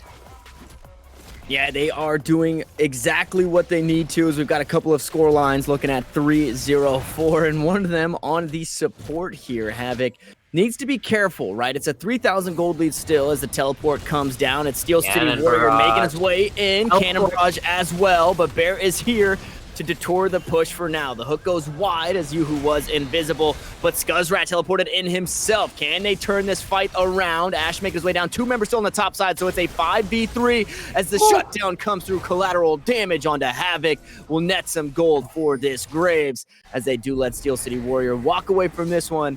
But they hit a point that I wanted to say. The shutdown gold on the Thresh, not the best place to have it, but across the map, Soulbound Mirage find a turret with that Rift Herald. The cleanse is used. Perfect execution comes through. Steel City Warrior finds one. He's got a 3-level advantage over this Twitch. Surely will find 2. Rampaging on the Akali. Make it a double on top of it all. And Scuzzrat doing his darndest to try and defend this turret, but it might not be enough. The flash showstopper, but Oppressed E-Boy snakes it in the middle of the air. Now there's no way out for the set as he will fall. The shutdown to Bear, and what can they find on the back end? 2 members were here. Ethereal Chains come down. The oranges will stop that stun, and he will boogie away with the powder keg. So Oppressed E-Boy does make it out across the map. It's a 1-4-3 as Steel City Warrior was able to find himself a double kill. God, and that's got to feel so brutal here for Honeyfruit Gaming, Tanner, because you get that pick in the bot lane, you're like, yes, but then you look to the top lane, you're like, oh no, because that Gangplank still split pushing, and then Best Turtle, he drops the Rift Herald top, you try and defend that base turret, you lose, well, you almost lose that too, thankfully the Rift Herald did expire before that, but you do lose your top laner, not able to pick up their top laner in return, so a 3-for-1 and losing a tower off the back of it, off of a play that, you know, kind of looked good for you, that's never a good sign, because the worst thing in League of Legends as a pro team is when you're making plays happen and you're losing because of it. Yeah, it definitely feels horrible. Not very much respect coming through onto Steel City Warriors Akali, thinking that they can step up in the 1v2 on Yoo-Hoo and Orbit, and unfortunately they pay the ultimate price in a double kill, which pushes this Akali a little further ahead. She wasn't able to get too much on the back end. I wonder if sitting on 1,000 gold, so still yet to recall after that, and we'll have to track that build. And Oppressed E-Boy, I mean, he's chaining the barrels. He hasn't been the most impressive when it comes to carrying on this Gangplank, but his survivability is there, and that's what he needs for his team. He's making Honeyfruit Gaming waste their time every single time. Now Steel City back in a 1v2, make it a 1v3 as Twitch makes his way in. Perfect execution used, but unfortunately he will fall. The shutdown in the pocket of Bear, and you talked about it last game. Graves with a couple of shutdowns feels pretty good. Yeah, because boy, oh boy, was that a huge shutdown, because that was an extra 500 gold picked up there. See what happens here, because there's a bit of a flank coming out from Scuzzrat, but maybe he's the one getting flanked on. Havoc missed the hook there as he tried to throw it behind him. Scuzz trying to drop that powdered keg, not able to do so. The parlay goes out. Bear gets hooked up, but the Bear goes onto the back line. It doesn't matter. The health bar isn't there, and the shutdown goes the way of Havoc. It's a 1-for-0 in this fight, and Yoo-Hoo goes melee mode into Oppressed E-Boy, who finds another kill for his team. Looking to turn it around, though, is Orbit and Killer Guy. Scuzzrat still alive, finds a shutdown for himself. The health bar is low on Havoc, and Nox Joe, who will see themselves out of this fight. Overall, though, a 1-4-2. You could count it a 2-for-2 as Steel City Warrior died a few moments before that fight in the bottom lane, but we're still seeing fight from Honeyfruit Gaming. Thankfully, yes, Honeyfruit Gaming, they're not just kneeling over, they're not just accepting their fate, they're going, hey, you know what? Let's do something about this deficit we're in. And it's not a huge deficit by any means, only 3.5k-ish separating these two teams. Like, so what? That's comebackable. And the real timing I'm looking for here, Tanner, is this up-and-coming Ocean Dragon that's coming up in 15 seconds, and I want to see what happens with these two teams, because both these teams, Soulbound Mirage, it'll put them on Soul Point, but Honeyfruit Gaming, they want to deny that Soul Point. They want to get this Soul Point rolling for themselves here at some point, so picking up an Ocean Dragon will be very nice. Yeah, and now I don't think they necessarily have the composition to do what they did in game number 1, but Honeyfruit Gaming, they were okay with taking an early Baron. Now, they don't necessarily, like I said, have the comp or have the damage to do so. I thought maybe there would be a trade, but instead, they understand the game state. They are going to let that dragon go over. You hate to let a dragon go for free, but hey, this one, it's not the end of the world, and this means we've still got 4 Ocean Drakes that we can grab for ourselves if they do decide to fight it out. Now, I think the biggest thing on the table is going to be working towards getting some of these turrets. They're now down 4 turrets to 1, and you've still got that tier 1 in the mid lane, tier 1 in the top lane, looking mighty juicy, which could give some global gold to your team. And that global gold would be so much appreciated here, because if we look at the items, like, so many of these members, they really just want to finish their next item. You look in the mid lane, Killer Guy, he would kill for that second item power spike right now in Soulbound.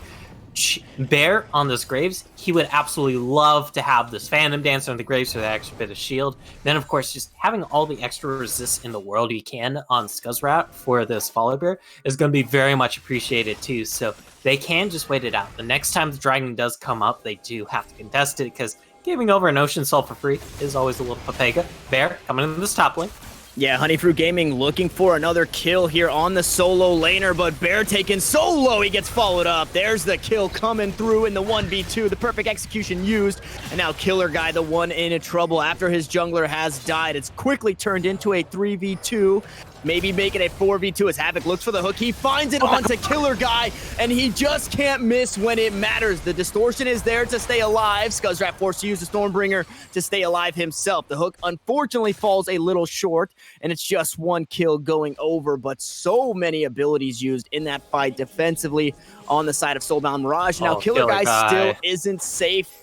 He does manage to leap away as the turret goes down in the mid lane, and Scuzzrat maybe overstaying his welcome as the Lantern goes out, find a small shield onto Steel City Warrior, and the wish might not be enough. Frenzied Maul, there's the heal coming through, an orbit huge in that one, as Killer Guy looking for a kill on the enemy mid laner. The fighting just does not stop. Oppressed E-Boy over the wall with the barrels, not gonna find anybody, splits the uprights in that one. Bear goes right into the front line, but it's a 5v4. They're waiting for Twitch to come out of this base. Yoo-Hoo still waiting behind, and it looks like Soulbound Mirage want to walk away from this one. The health bars were dwindling. They don't have the ultimates they need for execution, and they do walk away overall with a 1-for-0 trade.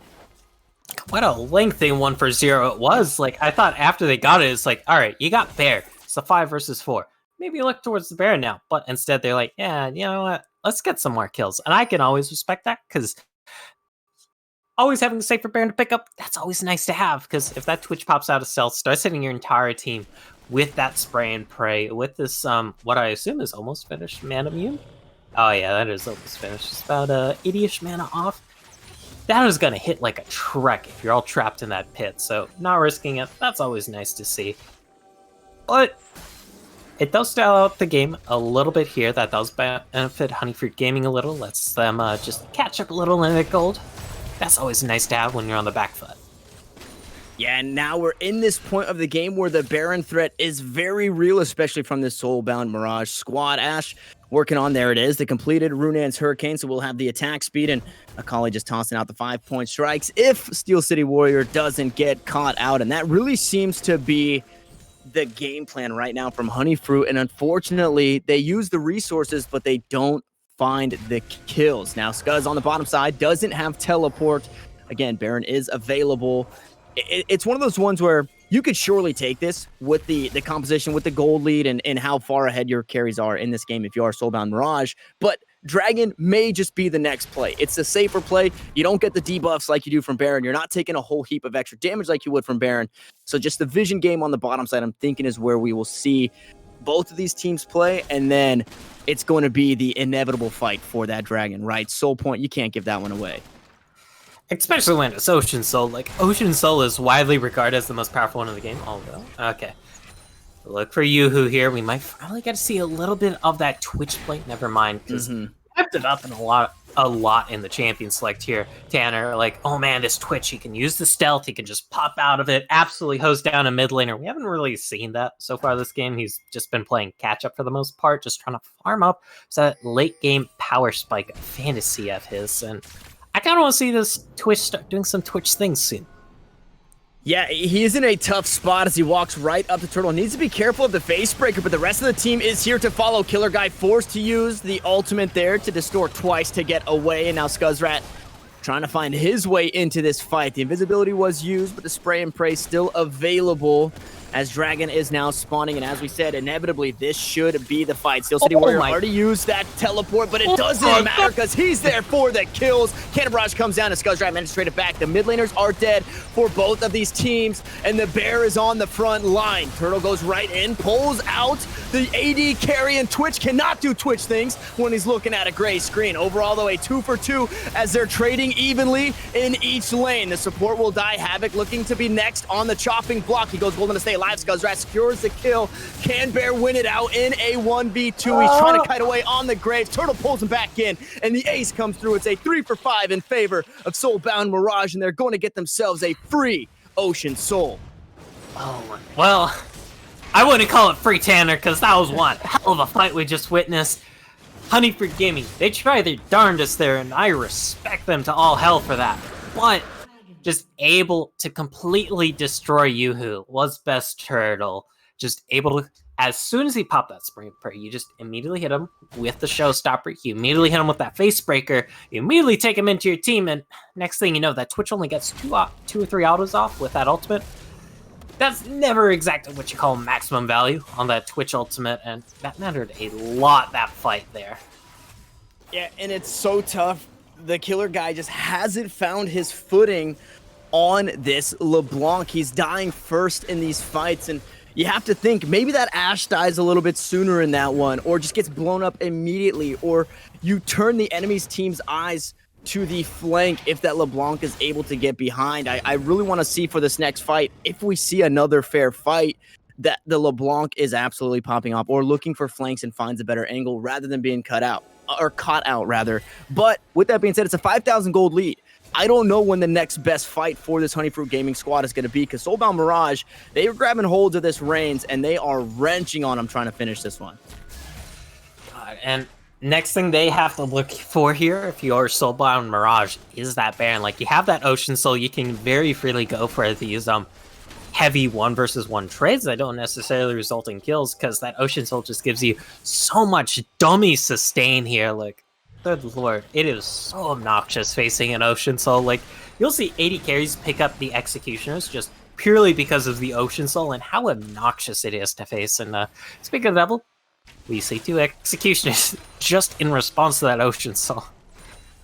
Yeah, you have to have it, as now the 80 carries going toe-to-toe, and that's going to be the kill for Yoo-Hoo. He finds the solo for himself. Now Steel City Warrior getting chased out. This guy has been the target of many, many ganks, but he escapes every single time, and he does that there in this fight. Now it's a 1-for-0 in favor of Honeyfruit Gaming, and unfortunately they're not able to get too much off the back end, but they do stop the potential Baron, as Killer Guy again in trouble on the bottom side. This time it's oppressed E-Boy oppressing this LeBlanc.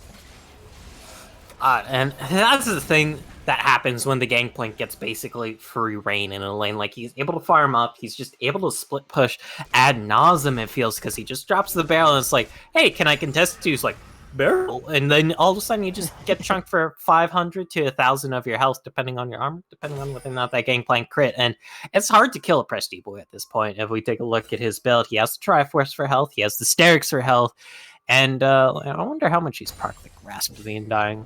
Where does it say that? It's not telling me. Oh, there it is. Okay. Cannon Barrage comes down, Orbit sidesteps the arrow. Yoo-Hoo gets pulled in, though. This is not where you want to be. He does not have the spray and pray, but they do find a shutdown for their own jungler. Bear going to be the recipient of those rewards. He'll have some extra gold in his pocket. Now, the jungler is dead, which really negates that Baron power play that they could make. And Yoo-Hoo goes right back in onto Nox. Joe has the wish in his back pocket, and Soraka keeps him topped off for the kill. Now a 2-for-0 as Scuzzrat wants more. He does push the team back, but can they grab this Baron? Their base is being deleted. A teleport now coming down from Scuzz. He's looking to stop it, but now they don't have a tank, and Steel City Warrior is looking for some sauce here on the front line. Baron started up and still being aggroed. Oppressed E-Boy is going to teleport right back into the fight, and Scuzzrat cannot join. Steel City goes onto the back line, tries to find Orbit.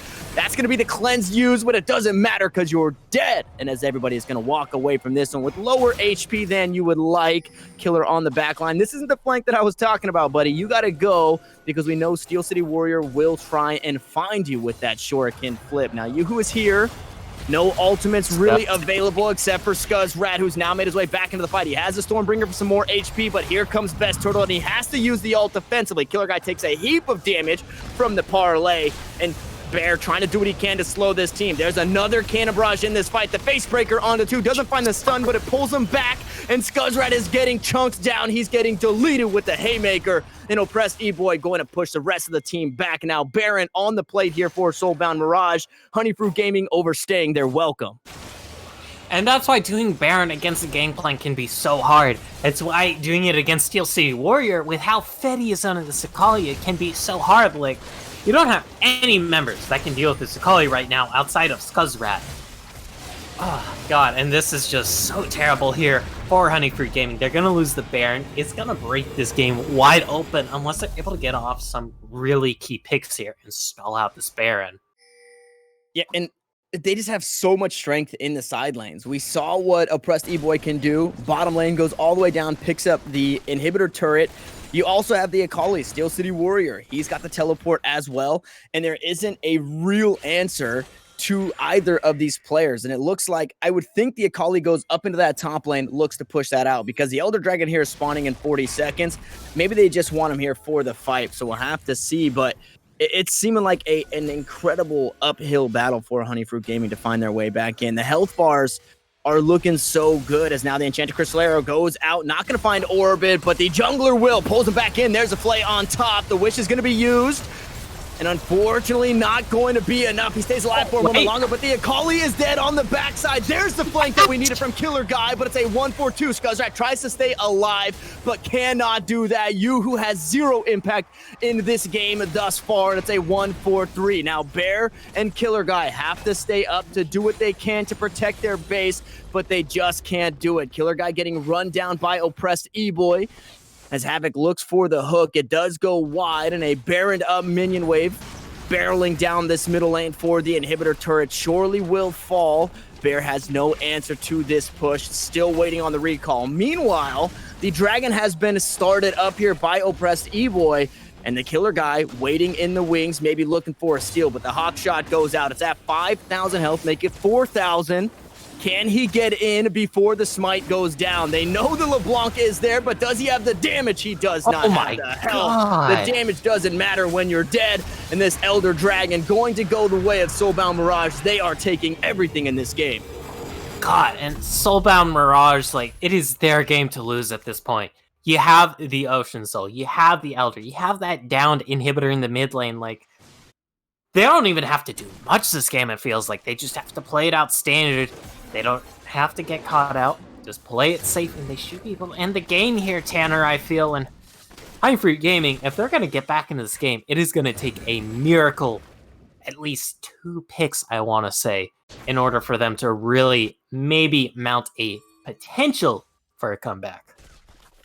And I will say not necessarily the silver lining, but there's a small light at the end of the tunnel that the LeBlanc did get the kill on the Akali early in that fight. Now, if they can position a little differently, maybe get a couple more items on the Twitch, we need Yoo-Hoo to stay alive, right? If you're Honeyfruit Gaming, you got to stay up. You got to get that spray and pray down onto all of these members, and we need Killer Guy to do exactly what he did. Now, this lead is just shy of 10K, and it's going to be incredibly difficult with this Baron buff, with this Elder buff. Actually, no Baron buff, rather, with the Elder buff.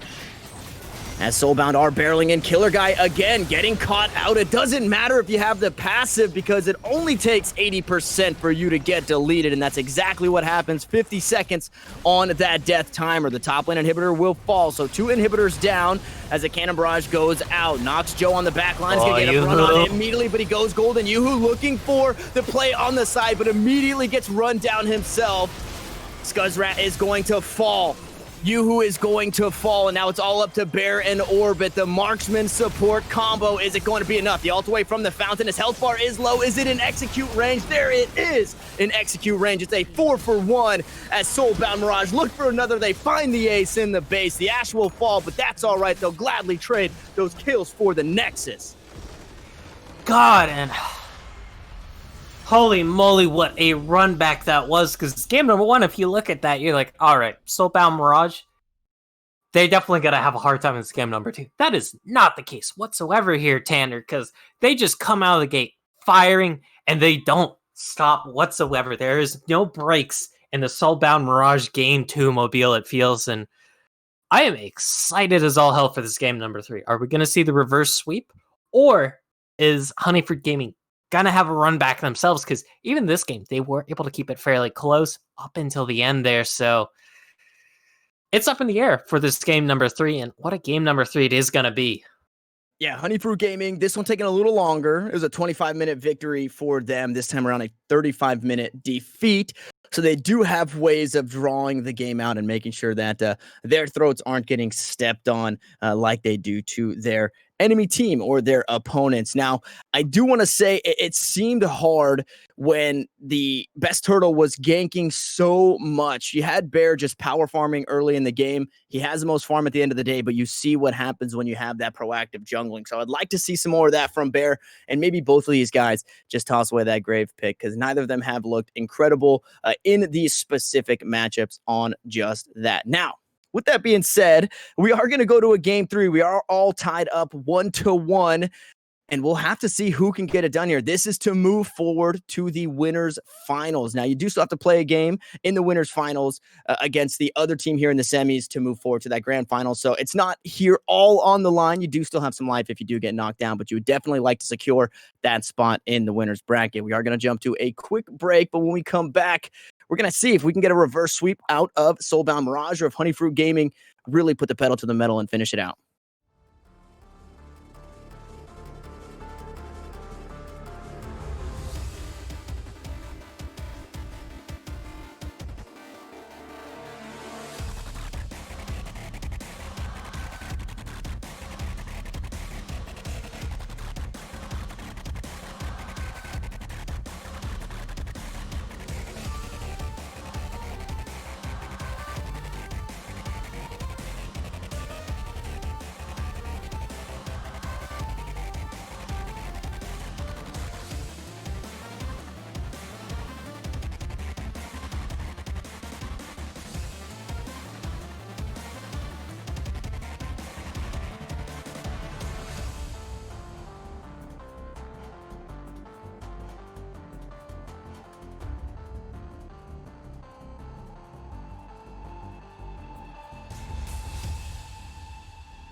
And we are back. Game number 3 just over the horizon here, as we do still have the picks and bans. But go for Eno. I mean, what a game coming out from Soulbound Mirage in game number 2. A performance just across the board. And now I'm interested to see the bans in this one, because there definitely has to be some respects paid.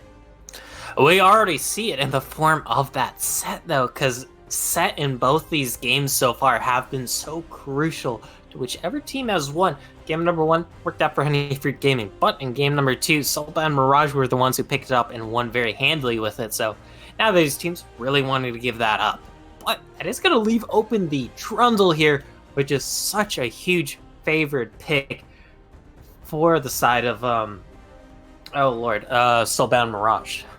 Yeah, Trundle is a very contested pick, highly contested, I believe, banned away in game number 1, just so neither of these guys could get it. That does also take away the Ashe, right? So now we're going to see a little bit difference in the bottom lane. The Ezreal coming through, the Karma not banned away, so we're going to see that incredibly pokey bottom lane on the side of Honeyfruit Gaming, who have been playing on their back foot. So I wonder if now in this one, are they going to get the better half, right? They have a strong composition. We already see them fall a little flat in game number 1 with a strong comp, but Karma Ezreal locked in for this one. Caitlyn, though, as a response, might be very spicy, because Caitlyn, she did jump up a decent bit in prio this patch with the buff she got. Sure, on paper, people look, they're like, oh, haha, 2 AD, 5 MS, but that was so powerful on an ADC. MS, well, base MS specifically, is such a powerful thing to have in League of Legends, and getting an extra 2 AD on a lane bully like Caitlyn is just so strong to face. So I'm curious to see what's going to be paired with this Caitlyn. Maybe the Morgana's going to get banned away in this second ban phase. And the Silas locked in again. Oppressed E-Boy piloted that one in their loss in game number 1, but could still be flexed around to Steel City Warrior, as the Bard was locked in, but it's actually a Thresh pick here on the side of Honeyfruit Gaming. So Orbit going to be piloting that one. And I mean, that's a pretty tough pill to swallow, right? Or something that's kind of hard to do after you saw how well Havoc played on that Thresh. So I'm excited to see how Orbit can pilot that one. Yeah, because I believe Bard is at least one of his somewhat more played supports. I mean, he typically very heavily sticks to the Thresh and the Braum picks. However, though, Bard is a very strong pick in this meta, and I'm curious to see how well he performs on that. But to no one's surprise here, Tanner, in the second round of banning, the Morgana just taken off the board. Yeah, okay, so this is... Okay, I would say this is incredibly awkward. So the Thresh is the Bard is the Thresh. So Bard locked in to pick is the Thresh pick. The Thresh ban is the Bard ban, which is the most played for Havoc. So I thought we maybe see that matchup. Unfortunately, we will not. As now the jungle pool is going to be targeted in Nocturne, and Graves taken off the board. So we'll have to see what Bear decides to do this time around. He had a really strong showing on the Zac, but he's putting his carry pants on as he locks in the Kha'Zix. And Kha'Zix has been such a potent pick this patch, because teams have just looked towards him more. He got a substantial buff to the passive damage on isolated targets. An extra 20% in isolated damage is nothing to scoff at on an assassin who already thrives off of isolated opponents, on an assassin who just relies so heavily on that burst. But it's going to be hard to burst down a Trundle. It's going to be hard to burst down a Wukong, so maybe this Kha'Zix might be in a little bit of a pickle this game. And Wukong locked in, waiting on this last pick. But before we see it, we definitely want to give a huge shout out to Upsurge Esports dropping that raid on us as we are closing out this series. We're all tied up 1-1, as you guys can see. And go ahead, what's in the chat? Any Poggy Woggies in chat? We did get raided. Any Poggy Woggies in the chat from Go for Eno, as Blitzcrank locked in. Guys, the Hook champions, they're here. They're on the rift this time around. We'll have to see. This right here is it's the oldest tale, right? Is the Thresh hook better than the Blitz hook? We're about to find out, because we both know, although not on the Thresh, Havoc does not miss. So I'm thinking we're going to see some people cranked over the walls here. Oof, and that is going to be a deadly sight to see. However, though, I mean, that Blitzcrank was picked into the Ezreal here, and as an Ezreal, you kind of laugh at most hook jams, because as soon as that hook comes out, you're able to buffer it so easily with that Arcane Shift. Like, I was able to do it myself back when I was playing on like 250 ping average. So it is just piss easy to do, to say the least. And we just keep seeing these picks flying through here. Some comfort picks, some normal meta picks. And now we're seeing Poppy. I've seen it pop up around the pro scene a little bit. I've seen it played a couple of times in that amateur scene, and now we get to see it here in this game. This is a champion that can absolutely pop off, and it does negate a lot of this team, right? The Caitlyn trying to use the net to get away, Silas trying to dash in. You have the steadfast presence to stop that, even the Wukong engage. So I think this is so huge for their team to stop the heavy engage on the side of Soulbound Mirage. Thing is, though, you have to remember that when you're picking a solo tank composition and the enemy already has Trundle, you're not exactly going to get to play the game as the tank, because every time a fight breaks out, this Poppy, who I'm assuming is going to be going over to Scuzzret, he's going to be hit with that subjugate. He's going to lose all those resistances, and that's not a good time as a Poppy. If you are building that tank route, we might see a super manly one-shot 200 AD Poppy, for the YouTube montages. Who knows? For the YouTube montage. That's what we're playing for, right? Sure, we're in the winner's bracket. We're trying to get to the winner's finals, but let's go. YouTube montage, baby. Hey, having supplemental income is always nice, especially in these times. Those government checks for some of us are going to run out soon, namely me, because it only lasts till the end of this month, and it's a little worrying. Either way, though, back to this game. I'm curious to see how it's going to work out, because this Poppy, I do love the steadfast presence. It is going to absolutely stuff the Wukong. It's going to absolutely stuff the Silas when they want to go in. But is that worth the price you have to pay in every team fight when you get hit by that subjugate? Every single team fight, and we know Thresh is going to be a little tanky, but it's not going to be the same as if you had a beefy Volibear or the beefy Zac like they had in game one. It's going to be a squishier composition. I will say the ultimates on the side now this time around, not looking incredibly juicy, right? You'll have the box, you'll have the Keeper's Verdict, which is nice to maybe knock somebody away on a disengage or try and find some peel, but I don't think Oppressed E-Boy is going to have a great time on this Silas this time around with that hijack. It seems like he's going to have some tough targets. In terms of purely hijack, I will actually have to disagree with you, because the True Shot Barrage, it has one hell of an AP scaling, and then when you combine that with the Silas hijack AP scaling, it can absolutely nuke people. Since usually when you see AP Ezreal, it was the old AP quote-unquote Ezreal who had built the Man Immune into Triforce into a double tier item.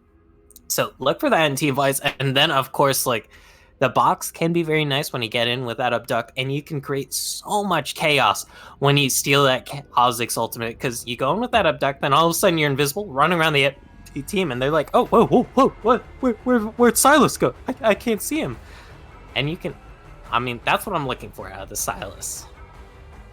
Honestly, you were talking about supplemental income. Somebody get this guy an acting job, because that was to the T exactly how I think anybody would react to a sneaky Silas make his way on through the fight. Now, the one thing that does kind of negate some of this composition that you have a little bit of disengage, a little bit of engage yourself. You have an incredibly squishy comp, and then you have a Blitzcrank who is going to look to grab somebody over the wall. And now, the way that we saw Havoc play, right? Obviously, he's landing hooks in team fights, but where are some of the other spots, right? In mid lane, over the walls in mid lanes from the river bush. We saw it in the tri-bush, for the blue side tri-bush on the top side, making plays over that wall too. And now, with something like that, you're immediately going to get a flash, because the Thresh doesn't have to follow in on it. And if you don't get a flash, your team doesn't have to tower dive to now try and find that kill. They can just path with you through the jungle and find some more damage that's not underneath the turret. So I am so excited to see this played out, because I think Havoc could be such a huge factor in this game. And we've seen these guys, both teams, wanting to play that pick style where they look for a kill early. And I think a lot of that's going to be on the back end of Havoc. God, and when you have double hook champions, there's just so much potential for picks in this game, because the definition of pick is hook, basically. You hook someone, you are literally picking someone off. I don't know how much more literally you can get to that definition, other than going to a grocery store, just seeing everybody there in the produce aisle and then literally pointing your finger at someone and picking them out. But I don't think there's too many grocery stores on Summoner's Rift. No, unfortunately, not enough maybe grocery stores on Summoner's Rift as we are getting ready to jump into game 3 here. This one decides who moves forwards to the winners finals and who will be bumped down to that losers bracket. We talked about it a little bit. Soulbound Mirage trying to knock down the last remaining first place team here in the winners bracket. So we'll have to see if they can do that positively in game number 3 for the reverse sweep, or if Honeyfruit Gaming can reel it back in and take the victory in this one.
And we are underway. Game number 3 here on Summoner's Rift. The implications here, if either of these teams win this one, as we are all tied up in a best of 3, the winner will be moving forward to that winners finals, have a little more security and possibly have to play one less game. The loser still has life on the line as they will just be bumped down to that losers bracket, but that is where things get dire. Now, last game, Go Farino, we saw Soulbound play early, looking for some plays roaming around S5. This time, they're playing it safe, 5-point stance. Which is kind of odd, because you have the Havoc. He's on the Blitzcrank. Like, Blitzcrank is the definition of level 1 invade cheese champ. Outside of, maybe Shaco, who can pull a lot of shenanigans, but Blitzcrank is literally the definition of it. You hook anyone into your team, level 1, they are going to die, or at the very least use a flash. So, what a surprise. Oh, wait. All right. There was the attempted shenanigans there from the Havoc, throwing out the hook, but missing.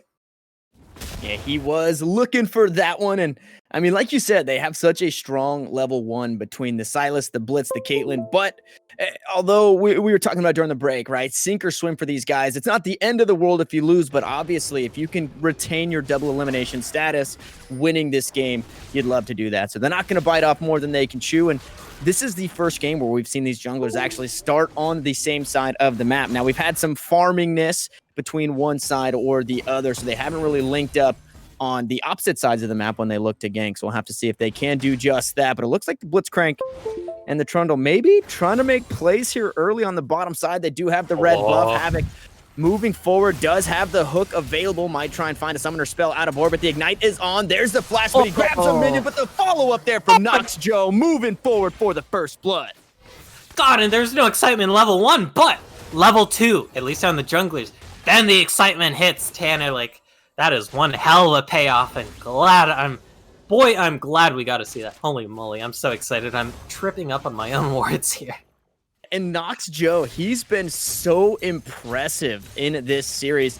They lose game 1, but he's still the carry for that team, having the positive scoreline, playing aggressive, and we see it pay off so much. This bottom lane is so very strong when they are in sync, and you don't hate first blood. This is exactly how we saw the last game turn out. Last time it was the jungler picking it up there, but early leads for Soulbound Mirage, as we've seen, translate to victories. Is now Scuzz getting aggressive up top. Oppressed E-Boy barely able to walk away from that one. No summoner spells blown, and might have to look to use that teleport as he is sipping on that corrupting potion, but might not be enough to stay safe in that top lane. He's gonna need to use all 3 shots of that corrupting potion. Hopefully he doesn't get a DOI for how many shots he's taken here in this top lane, but I wouldn't be surprised if we see E-Boy and Warrior try and do a bit of a lane swap here, because Wukong would kind of prefer going into the Poppy, does better into physical damage threats than the AP damage threats, like that Karma. But that's gonna at least be another minute or 2 out from here, I feel, as a pressed E-Boy.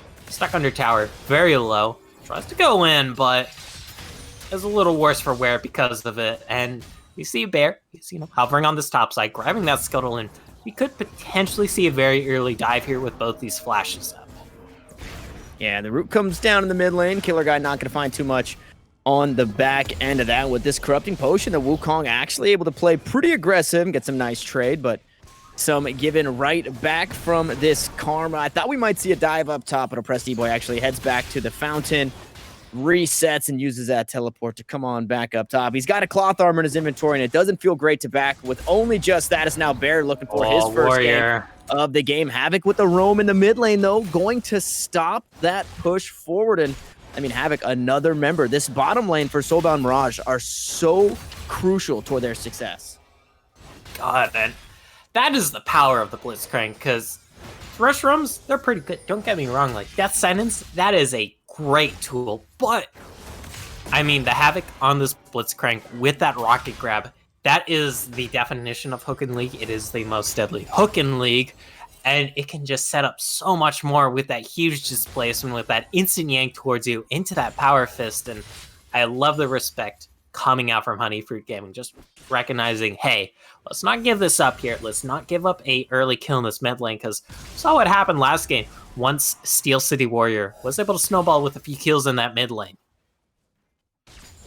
And we'll have to see if he can do the same on a carry pick in that Wukong this time around. It's not the AP, though, the AD. And we talked about this team the last time we saw it. There's not a huge AP threat, especially if Oppressed E-Boy does get oppressed and he doesn't find the damages that he needs. So the build pathing for the Poppy could be pretty simple. As a jungler, Best Turtle down here again, maybe looking to make something happen, but he's just going to take his leave. His first recall of the game will net himself a Skirmisher Saber and a Ruby Crystal to build on towards that Cinder Hulk. And on the opposite side, we do see the Warrior en route for the Kazakhs. Now, Scuzz trying to do what he can, but oppressed. He's able to weight down the Steadfast Presence and then use that Abscond to get away safely, or else he's getting knocked up and taken down. We've seen this Poppy be completely oppressive in that lane so far. Oh, God, yeah, and that's just the brutal life here if you are the Sylas player. Like, that hook was so close.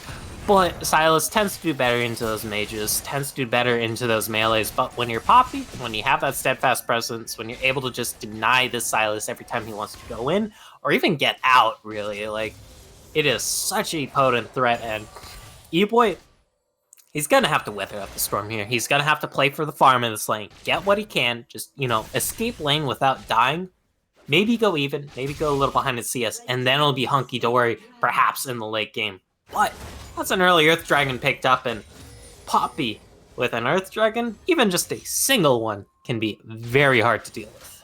Yeah, and very early objective control from Honeyfruit. We've seen the Rift Heralds go over before the Dragons in the last 2 games, so this time around, Bear feeling a little more comfortable on the Kazakhs to get a little less help from his team and snake that one away. As now level 6 are these top laners, and the skirmishing doesn't stop as Scuzz is able to pick up his shield and drops down the Hammer Shock, but not going to find much more than a bit of poke damage. The steadfast presence also used, so no real worries for Oppressed E-Boy. He can look to find his way into the fight, just like we are seeing. Kingslayer goes down, only a little bit of health. I'm not too sure if he is maxing that ability. He is, and unfortunately isn't getting healed up. So now Turtle makes his way up, trying to find the flash here. There's a Keeper's verdict. Just gonna knock Oppressed E-Boy away, and Scuzz is, I mean, way too comfortable in a 1v2 gank there. He had no worry in the world. Well, there was no subjugate on Best Turtle VN with this Ruby Crystal into double cloth armor star coming up from E-Boy. It's not like E-Boy has a ton of damage yet on the Sylas anyway, so it is very much so more a tempo gank, able to get E-Boy a little bit of tempo in this lane, able to get him maybe potential free-ish recall on this back, and let him, you know, get in a better state in this lane. I don't think the intent there was to kill from Best Turtle, although I certainly aren't going to argue against it, Tanner. I don't think any jungler has ever said, you know what, I don't want to kill him this gank. But that wasn't the intended goal. And unfortunately, not going to get a summoner spell in that one. Oppressed E-Boy yet to use his hijack as well. It makes me think that maybe looking to make plays elsewhere or wait for that Kha'Zix to come up top so he can find that ultimate. The Keeper's verdict, not the first thing on the mind of the Sylas when it comes to stolen ultimates, is Nox Joe finds a bit of damage from that headshot onto the Ezreal and doing a pretty good job. The bottom lane, a lot quieter, obviously, after that first blood, but the last couple of games, these guys just did not stop scrapping, and I think you can attest to the two hook champions that we're seeing. Everybody trying to play safe. Nobody wants to do too much. Oh, there's the hook, but Arcane Shift. Oh, Havoc, staying hot. That's why you always love to play Ezreal into these hook champions. I know I mentioned before, but I'll mention it once again. Every time you see that hook, you just press the Arcane Shift and buffer it. It is easy as butter. Tristana can basically do the same thing with a rocket jump. Oh my god. That hook was... oh, it was grazing the hairs on the chest of Yoo-Hoo there. And able to remain safe now. That means he doesn't have to use his Arcane Shift. It could have been on cooldown. It is. I would imagine just about the same cooldown as that rocket grab after the nerfs. So if Havoc is timing it correctly, could find it before the displacement that you're talking about, or the buffering that you are talking about from that Ezreal play. As mid lane been fairly quiet, everybody pretty even in farm there. Caitlyn to Ezreal now. The bottom lane is so interesting to me because Nox Joe plays so aggressive, and this time he's taken a back seat, but he does have that damage advantage. So when a hook does come through on top of a trap with the BF sword and the pickaxe, obviously he's going to do a bit more damage than Yoo-Hoo will be able to provide for his team. And I thought we'd see a little more play from Best Turtle NA down on the bottom side, but since then, it's been a couple of failed ganks around the map for both of these guys, and then right back to their jungle farming. Yeah, the only really successful gank that resulted in a kill so far this game was that level 2 gank that actually came out from Best Turtle in that bot lane that netted him that first blood. However, though, it's now 10.5 minutes into the game, Tanner. We haven't seen any kills since. We've seen a lot of campsite kills here in every lane except for maybe that mid lane. But I don't know, like, it is definitely very, very much more so a calmish game compared to the others where usually by this point we'd at least see a couple of kills on the board. Yeah, and for anybody just joining, the first game was a 35-minute victory in favor of Honeyfruit Gaming. These guys were just pedal to the metal, going ham the entire game and close it out early. So to see this, like you said, even in the last game, skirmishes are happening early, and even if it wasn't kills, it was still skirmishes. This time around, with everything that's at stake, every lane seems pretty unkillable. Everybody's playing a bit more safe. They're buying the wards they need. They're doing exactly what they need to make sure that when it comes time to make a play, it's the macro play that puts their team ahead and not losing the 1v1 or pushing up a little too far. Now, this next dragon spawning in 5 seconds, and it looks like the trade might go over Rift Herald for Dragon 2 Soulbound Mirage, which will be their first of the game. So it's not a bad trade, right? You're not obviously not close to Soul, but now if anything, you're just tied up. It's not 2 dragons to 0, and this could be what pushes your team ahead. If you're able to put this Rift Herald down in one of these lanes, top lane is looking mighty juicy as now we do see a roam from Orbit. And the jungler going to head up there as well. So I think that might be the target here, and they might find first brick up top. But a gank on the bottom side as the teleport's coming through. There's the flash, the arcane shift. Turtle trying to run him down. Killer Guy is here, and they are going to stop this push. The subjugate is on, but unfortunately it's on the Ezreal, and he will get deleted by the true shot Mirage. So a kill on the bottom side, and the turret is secured up top. Now Orbit in a bit of trouble. The box is stolen, slows him down because the top laner teleported. He might not have a way out. He does flash over the wall to survive. It's a 1-for-0 across the map, but first brick over to Honeyfruit Gaming. And Honeyfruit Gaming just coming out so on top of that because they're able to get a kill. They're able to get that top tower.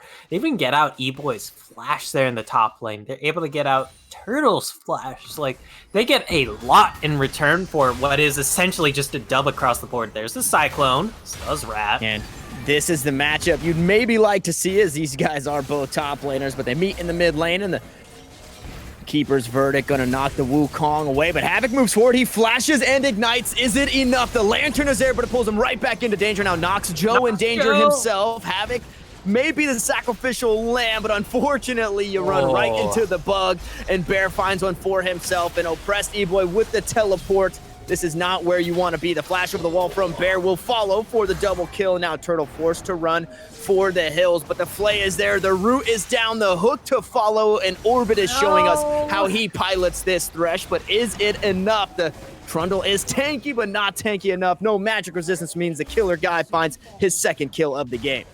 And we're talking about the entirety of this game 3 so far, Tanner, that, you know, since no one wants to drop down to the loser's bracket, everybody has been playing it safe so far. We see the exact opposite of that right there coming out from Soulbound Mirage, and boy, oh boy, does it backfire. Like, good lord. They lose, what was it, 3? 4? I can't remember. 4 in return for just a singular kill on Yuhu's Ezreal, and Yuhu's just gonna go in all chat and hit the hashtag worth, that fatty worth in that all chat, you know, just a little bit BM. Absolutely worth there as the hook goes wide. The Hex Flash from Havoc, and the Flay will push him away, but he still nets himself some gold from picking up those wards. Now, with that 1-for-4 across the map, it's a 2,000, just over 2,000 gold lead in a favor of Honeyfruit Gaming. And I want to say, yeah, the kills matter, but a lot of that coming from that Rift Herald play. There's not enough pressure from Soulbound Mirage, and I think we've seen the majority of the Rift Heralds in this series go the way of Honeyfruit Gaming, where they're able to find their leads. Now, with that being said, though, there's a couple of bounties starting to brew on some of these heads. As Killer Guy, he's got one of them, and he's forced to flash away the hook, so that way he doesn't give it over. And Orbit was here, but not able to find anything for himself. So there's some gold out there if Soulbound Mirage are looking to find their way back in the game. Whew. And you don't want to be giving over any of those bounties to this Caitlyn, because Caitlyn, infamous for her mid-game dip, which happens to be right now. But if she happens to get a few kills during that mid-game dip, then all of a sudden that mid-game dip just becomes a mid-game what? Because all of a sudden you're at late-game Caitlyn build when everyone's at their mid-game build. So finding this Caitlyn, that, you know, always nice to have. Props to the Killer Guy, you know, respecting the hook. And now we'll have to see where the plays can be made, right? The Killer Guy's spending a lot of time on the bottom side of this map. The dragon does spawn in a minute, and this time around it's going to be Infernal Soul that we will be seeing. So either of these teams having the opportunity to find 3 Infernal Drakes, which means 12% in the extra damages, which you love to see and you would absolutely love to have. Especially when you don't have a tank on your team, you're kind of banking that you don't get hooked and taken down, but Killer Guy looking to do just that. The shutdown going the way of Best Turtle, and now Orbit under fire. No flash on this Thresh. There's Cyclone number 1. Cyclone number 2 not used just quite yet as Bear jumps in, but is forced to run away. Now the mid laner is dead, and Dragon is spawning here in 30 seconds. Killer Guy will be up, and unfortunately, he'll have to use his Chevre legs out of that base as that teleport is on cooldown. God, and I just want to call the Havoc. Whenever he is on a hook champion, I want to call him Fruit Punch, because those hooks are juicy as all hell. Good lord. That is a beautiful pick to grab. It's going to give a nice little shutdown to your team. And another hook. Yeah, he finds one on to Bear. That one point blank, but he goes invisible, jumps up the wall to stay alive. The leap will keep him up, and E-Boy gets stopped, but the shutdown comes through. They hunt Bear down, and they find the kill. They pick up a second as Killer Guy makes his way into the fight. The hook goes wide from orbit, so they can't find their engage on the back end of this fight, but fortunately for Honeyfruit Gaming, Soulbound Mirage set their eyes on the Dragon because you do not want to take a 5v3. The health bar is still looking pretty good. Havoc, the only low member here in this Dragon pit. The Dragon will be secured, and Soulbound Mirage will make their way towards this mid lane. And what a team fight that was. They're able to get a shutdown from that Kha'Zix onto this Caitlyn. Like, that was one of the big things we're talking about, but they're able to pick up a couple of other kills for themselves too. They're able to pick up that Infernal Dragon, start working a little towards this Infernal Soul, and, you know, I've never seen a team in the history of League of Legends ever argue against having a Infernal Dragon, Tanner. Yeah, nobody is going to be crying about having that one, especially for this team. It's not the most poke heavy, but Nox Joe on this Caitlyn, if he's able to find those headshots, the traps, adding that extra damage from the Infernal Soul is going to be absolutely huge. Now, standing across from them, if you're Honeyfruit Gaming, you have a few champions that are going to do pretty well with that Infernal Soul, so it's definitely one that you do not want to hand over. But this point in the game, 18 minutes in, we've seen the gold go back and forth in game number 2. We see the gold go heavily in favor of one team in game number 1. And now in game 3, as the hooks are being traded out here. Ooh, Yoo-Hoo not going to get hooked, but still uses the arcane shift. But we're virtually even here in gold just before that Baron is spawning. Oh, okay, yeah. Thought we'd have a little more excitement there. Joe's but getting a little crazy. It is literally dead even. There's the hijack, though. Let's look here. Turtle, he wants to contest this. Goes in onto Killer Guy. That seems to be their target. 2,000 HP on the Rift Herald still. The first kill comes through. That one goes the way of Steel City Warrior as he finds a double kill on the enemy AD carry. The Rift Herald has been picked up and secured by Soulbound Mirage, and Bear unfortunately trying to run his way out. Runs right into Nox Joe, and it's a 3-4-0 with the flank on the backside. Havoc pulls him towards his jungle, and he does flash away, so maybe saving Orbit's life, but surely the 2 members remaining from Honeyfruit Gaming cannot save this mid lane. And Fruit Punch at it again on this Blitzcrank. This man cannot be stopped when you give him a hook champion. Like, just ban every hook champion in the game against him, I guess, at this point. It's gonna net a huge advantage for their side. They're able to drop the Rift Tail. They're able to pick up 2 towers in that mid lane. Some very other crucial kills. Sure, there was no shutdowns this time around, but you're able to pick up a bunch of kills. A lot of them going over to Steel City Warrior. We saw what happened last game, in that game number 2, Tanner. One Steel City Warrior. He got some early kills on that. Colleen was just able to delete people. Now imagine that on a Wukong who can delete entire teams. Yeah, entire teams with the Cyclones just running everybody down. And I want to reiterate what you're looking at from the outside in. Soulbound Mirage come into playoffs at 3-3. They had the worst record of all the teams coming into playoffs. They beat a 6-0 team 2-0 in the first round of playoffs, and now they're facing a 5-1 team, the only remaining first place team in Honeyfruit Gaming. And right now, I don't want to jinx them, but they've got the gold lead, and Steel City Warrior wants to make it more. The second Cyclone comes through, the teleport coming up now, but it's going to be stopped by Scuzzrat, and I don't know if they were able to get the communications as they did peel away, but now the top laner's going toe-to-toe. There's the steadfast presence coming through. The Kingslayer keeping oppressed E-Boy nice and healthy. Will he be able to follow over the wall? There's the abduct. There's the knock-up and the kill. A solo kill for oppressed E-Boy after stopping that teleport. And man, oh man, E-Boy's got to feel really fine and dandy here, Tanner, because we saw that early laning phase. He was getting busted around in that lane. He wasn't having any time at all, except a bad time, if you want to call that a time. But now he's finally able to get his revenge since Scuzzrat, he has itemized no MR so far outside of that one little no magic mantle on him, and that isn't going to do squat against this 2-item Silas, who has the Zonius, who has the Protobelt, who has the Conquer. He can absolutely shred through this Poppy.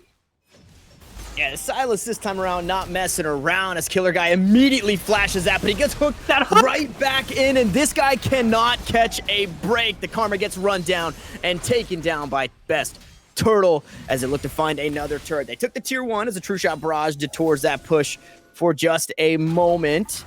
The Poppy is up on the top side as well. Dragon is spawning, and again, you would love to have this Dragon if you are either of these teams, but this does put Soulbound Mirage on Soul Point if they are able to net their second Infernal Dragon. And good lord, it was a very, very stale first 10 minutes. Oh my god, it's not ending yet. It's not over just yet. The heal comes through. Scuzzrat finds the kill onto Nox Joe. The heal did not matter, and the AD carry has been taken down, and it definitely makes this Dragon a difficult fight for this team. They have all the ultimates available, minus Blitzcranks, but that's not a huge one that you may need to have, and it will be up here shortly. Now, Dragon has spawned, and Killer Guy has made his way down with that teleport. It will be a 5v4 if they look to take this fight, but Oppressed E-Boy headed up to the top side, maybe thinking they might just go for the steal. Flash is available from Best Turtle. Wants to go in, but he does choose otherwise, and it looks like he just wants pressure on the top side of the map. It's not a Dragon they needed to die for, and they're okay with giving it up. I do agree with that. Like, you don't have to give it up. You don't have the manpower around there. A lot of people in base. You have E-Boy in the top lane. Like, it is just going to be the second Dragon of the game. It is going to be singular Infernal Dragon, and a single Infernal Dragon, well, nobody's going to argue against it, because literally everyone I know that plays League of Legends is like, yes, I do love dealing more damage. But when you're just talking about 4% AD, 4% AP, not the biggest difference in the world. It's once you start stacking up a few of those standard, like once you get 2 of them, then you start noticing it a little. Once you get 3 of them, then you're like, oh, mama, no, I do not want to deal with this. Then all of a sudden there's an Infernal Soul, and you're like, God. Even the tank's like, please stop, you're doing too much damage.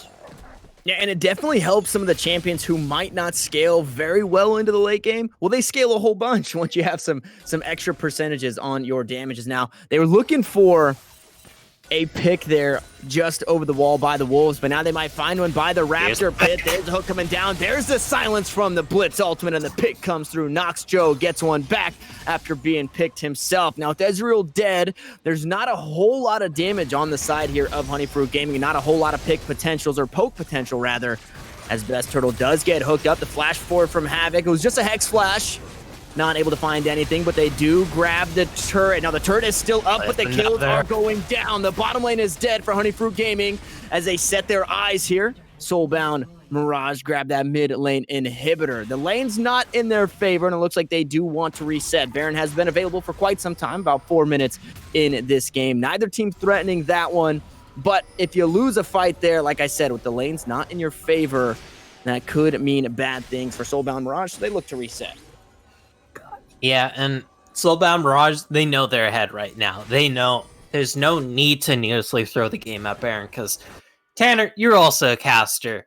You have probably seen it firsthand way too many times where a team thinks they have the lead in the game. They try and go for that Baron that's, a little risky, and then it all just goes south in 2 seconds flat. So props to Soulbound Mirage here. They're able to keep it cool. They're able to know, you know what? We have the lead here. It was just a singular kill. We already got a little bit of a lead off of that, so we've got enough off of that. And Orbit, unfortunately, not having the same accuracy that Havoc did on this Thresh. And not that anything would have come from that one, but there were a few hooks that definitely could have been detrimental to turning team fights or finding picks for his team. And I spoke about the Baron a moment ago. Is now, Orbit with the fancy footwork dodges out on the rocket grab.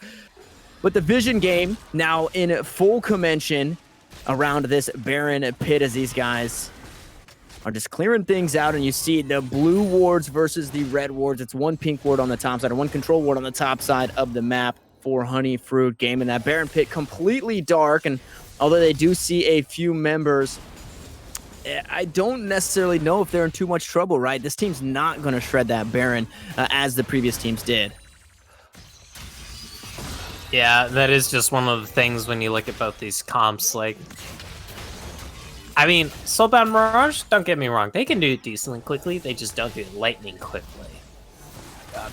Ezreal, though, thankfully, is at his 2-item spike, but for being his team's more or less sole DPS factor, it is a little bit of a question mark that he did go for that Iceborne, that he is going for another armor item after this. I'm going to assume it's the Death Stance. Like, sure, it's not a huge DPS difference usually between the Iceborne Gauntlet and the Triforce. It's usually just a matter of the raw AD versus the... you get a little bit of pseudo AD thanks to that mana meme. Well, it is technically raw AD, but you're missing out on the attack speed, you're missing out on the move speed from that Triforce, and when you're the sole damage DPS source on your team, I feel like Yoo-Hoo, he has to go all out here. He has to go for the big boy damage. You have a Karma mid lane, you have a Thresh, you have a Poppy. That is a lot of safety for an already safe AD carry, so why are you going the Iceborne here? Yeah, and unfortunately, we've seen the killer guy get picked out a couple of times. He has been there in the last couple of fights that did go the way of Honeyfruit Gaming. So we'll have to see if now with these completed items coming through, there is the Aegis now on Ezreal. He's going to have quite a bit of resources, or resistances rather, in that item. But like you said, it's not the damage that they might need. I really want to see Bear in these fights popping off, because it feels like every single time he's just getting run away. Now, Dragon spawning here in just under 10 seconds. Both of these teams on 2 dragons. This would be Dragon Soul for either, as Best Turtle NA, nice and tanky, quick with that.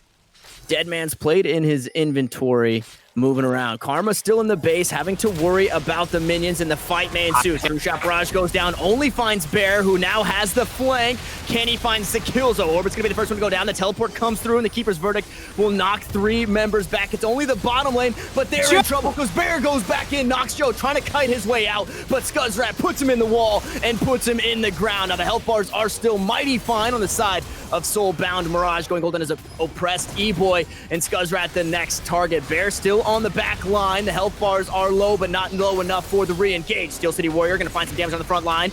Killer guy gonna try and do his best to keep his team up, but it's only himself that he can keep alive.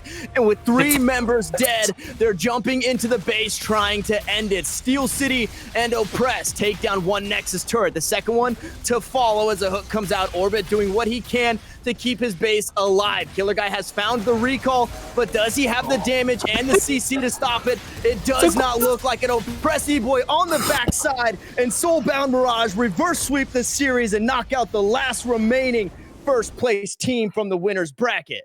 God, and Soulbound Mirage are making such a statement here, Tanner, because a lot of people, you look at that 3-3 scoreline, it's like, how did this team make it into playoffs? This has to be a fluke, but they went through 2 number 1 seed teams already here, Tanner. Like, that is an achievement in of its own, but they're still riding high in this winner's bracket. They're going to that winner's brackets finals, and honestly, with how they look this series, outside of that game number 1 where they did get that early lead, they just couldn't deal with that Wamba combo. It's like, maybe Soulbound Mirage, maybe they have that hidden playoffs buff that other teams might be a little lacking in. Yeah, I mean, you said it best. Definitely looking like the underdogs in this one, but I do love to see the heart that they showed after coming back from a game 1 defeat. It was 25 minutes where they really didn't have a single answer for that Zac and Yasuo combo, and it was left up in game number 3, and they weren't afraid to play into it again, and they get this time around quicker than their last game, a 28-minute victory. I mean, hats off to Soulbound Mirage. Like I said, the underdogs, but looking like the number 1 team here moving forward. Now, they do jump to the winners finals. That's not the grand finals. They still have to play another game, which was also played tonight. So they will play the winner of that. And unfortunately, didn't see the 2 teams in that one. But gosh, coming off of the reverse sweep here, these guys have to be riding such a high, feeling good about their ability to play this game. Whew, and God, they've got to be feeling so good because they 2-0'd Serenity in round 1. They're able to get the reverse sweep on Honeyfruit Gaming here in this round number 2. And sadly, we don't know who they're going to face in the winners finals quite yet, because Oasis Revenant and Akuma Katana still have to finish their game number 3 here. But boy, oh boy, Tanner, like, this has been such an exciting playoffs bracket so far here for the Risen Divine League. Like, I cannot wait for the rest of the matches here. I could not agree more, and I love to see the rank 2 teams being the guys that are making it through, right? Honeyfruit Gaming, the only remaining rank 1 team, they get bumped down to losers bracket. Now they have to battle it out and try not to get knocked out, as it is double elimination. I know that Soulbound Mirage, they literally, I'm at a loss for words for their ability to play the game the way that they did, coming back from a crushing defeat in game number 1. I know it doesn't really mean too much, but as far as players that I'm really keeping my eye on, I mean, Best Turtle had such strong performances in these last 2 games, and Nox Joe on this Caitlyn. I mean, this guy, feels unstoppable. It took every time he got in trouble is because there was two huge members on top of him. So I mean, huge ups to Knox Joe carrying this team. Yeah, if there's one thing Resident is synonymous with, it's basically people named Joe who can play Caitlyn pretty well. But There it is. I feel like we're downplaying the Havoc here, Tanner, because you're we're so talking true. about him so much. You're We're so calling true. his hooks literally point and click. We call him fruit punch because they're so juicy. Like, I feel like the Havoc is the MVP of the series for me. You're so true. I'm so sorry that I forgot. I forgot about Havoc on the Thresh. Even in the first game, the champion he played is escaping me. It was the Alistar. He found that first blood on Pantheon underneath the turret, outplaying like crazy. You're right. You have to give it to the Havoc. He absolutely enabled Knox Joe, we'll say, in this bottom lane. Now, unfortunately for the evening, as much as we love best of threes, that does it for us as we did go all 3 games. Now, I want to give a huge shout out to Mowgli the Cat on the back end as the producer, making the world go round, making this show go on for us and giving us a platform for our voices to be heard. But Go Farino, on the way out, is there anything that you would like to say about the day, about the series, or about what we may see coming forward? Well, I've already said one thing I want to say, like, it has been so exciting so far throughout the Risen Divine League playoffs so far. And like, we still have the winners finals. We still have losers finals. We still have the grand final to go through. I'm so excited. And I do have to agree with you. Everybody, please thank Mowgli Chan in the chat. Send him some catnip. Send him some toys to play with. You know, give him some cat stuff because he is pulling out God's work here on the streamer's deck. Making it look nice and pretty for us. As I said, that does it for us here on the desk. But from myself, on behalf of myself and the desk here, I do want to give a huge shout out to Upsurge for the raid and everybody who did tune in. Now, as you heard Go Farino say, there's a lot of games to be played, so make sure you guys are smashing that follow button here at Risen Esports. There's so much more League of Legends to be played out, and you guys can follow these teams. Now, thank you guys again so much for watching, and we will see you guys in the next one. Cool.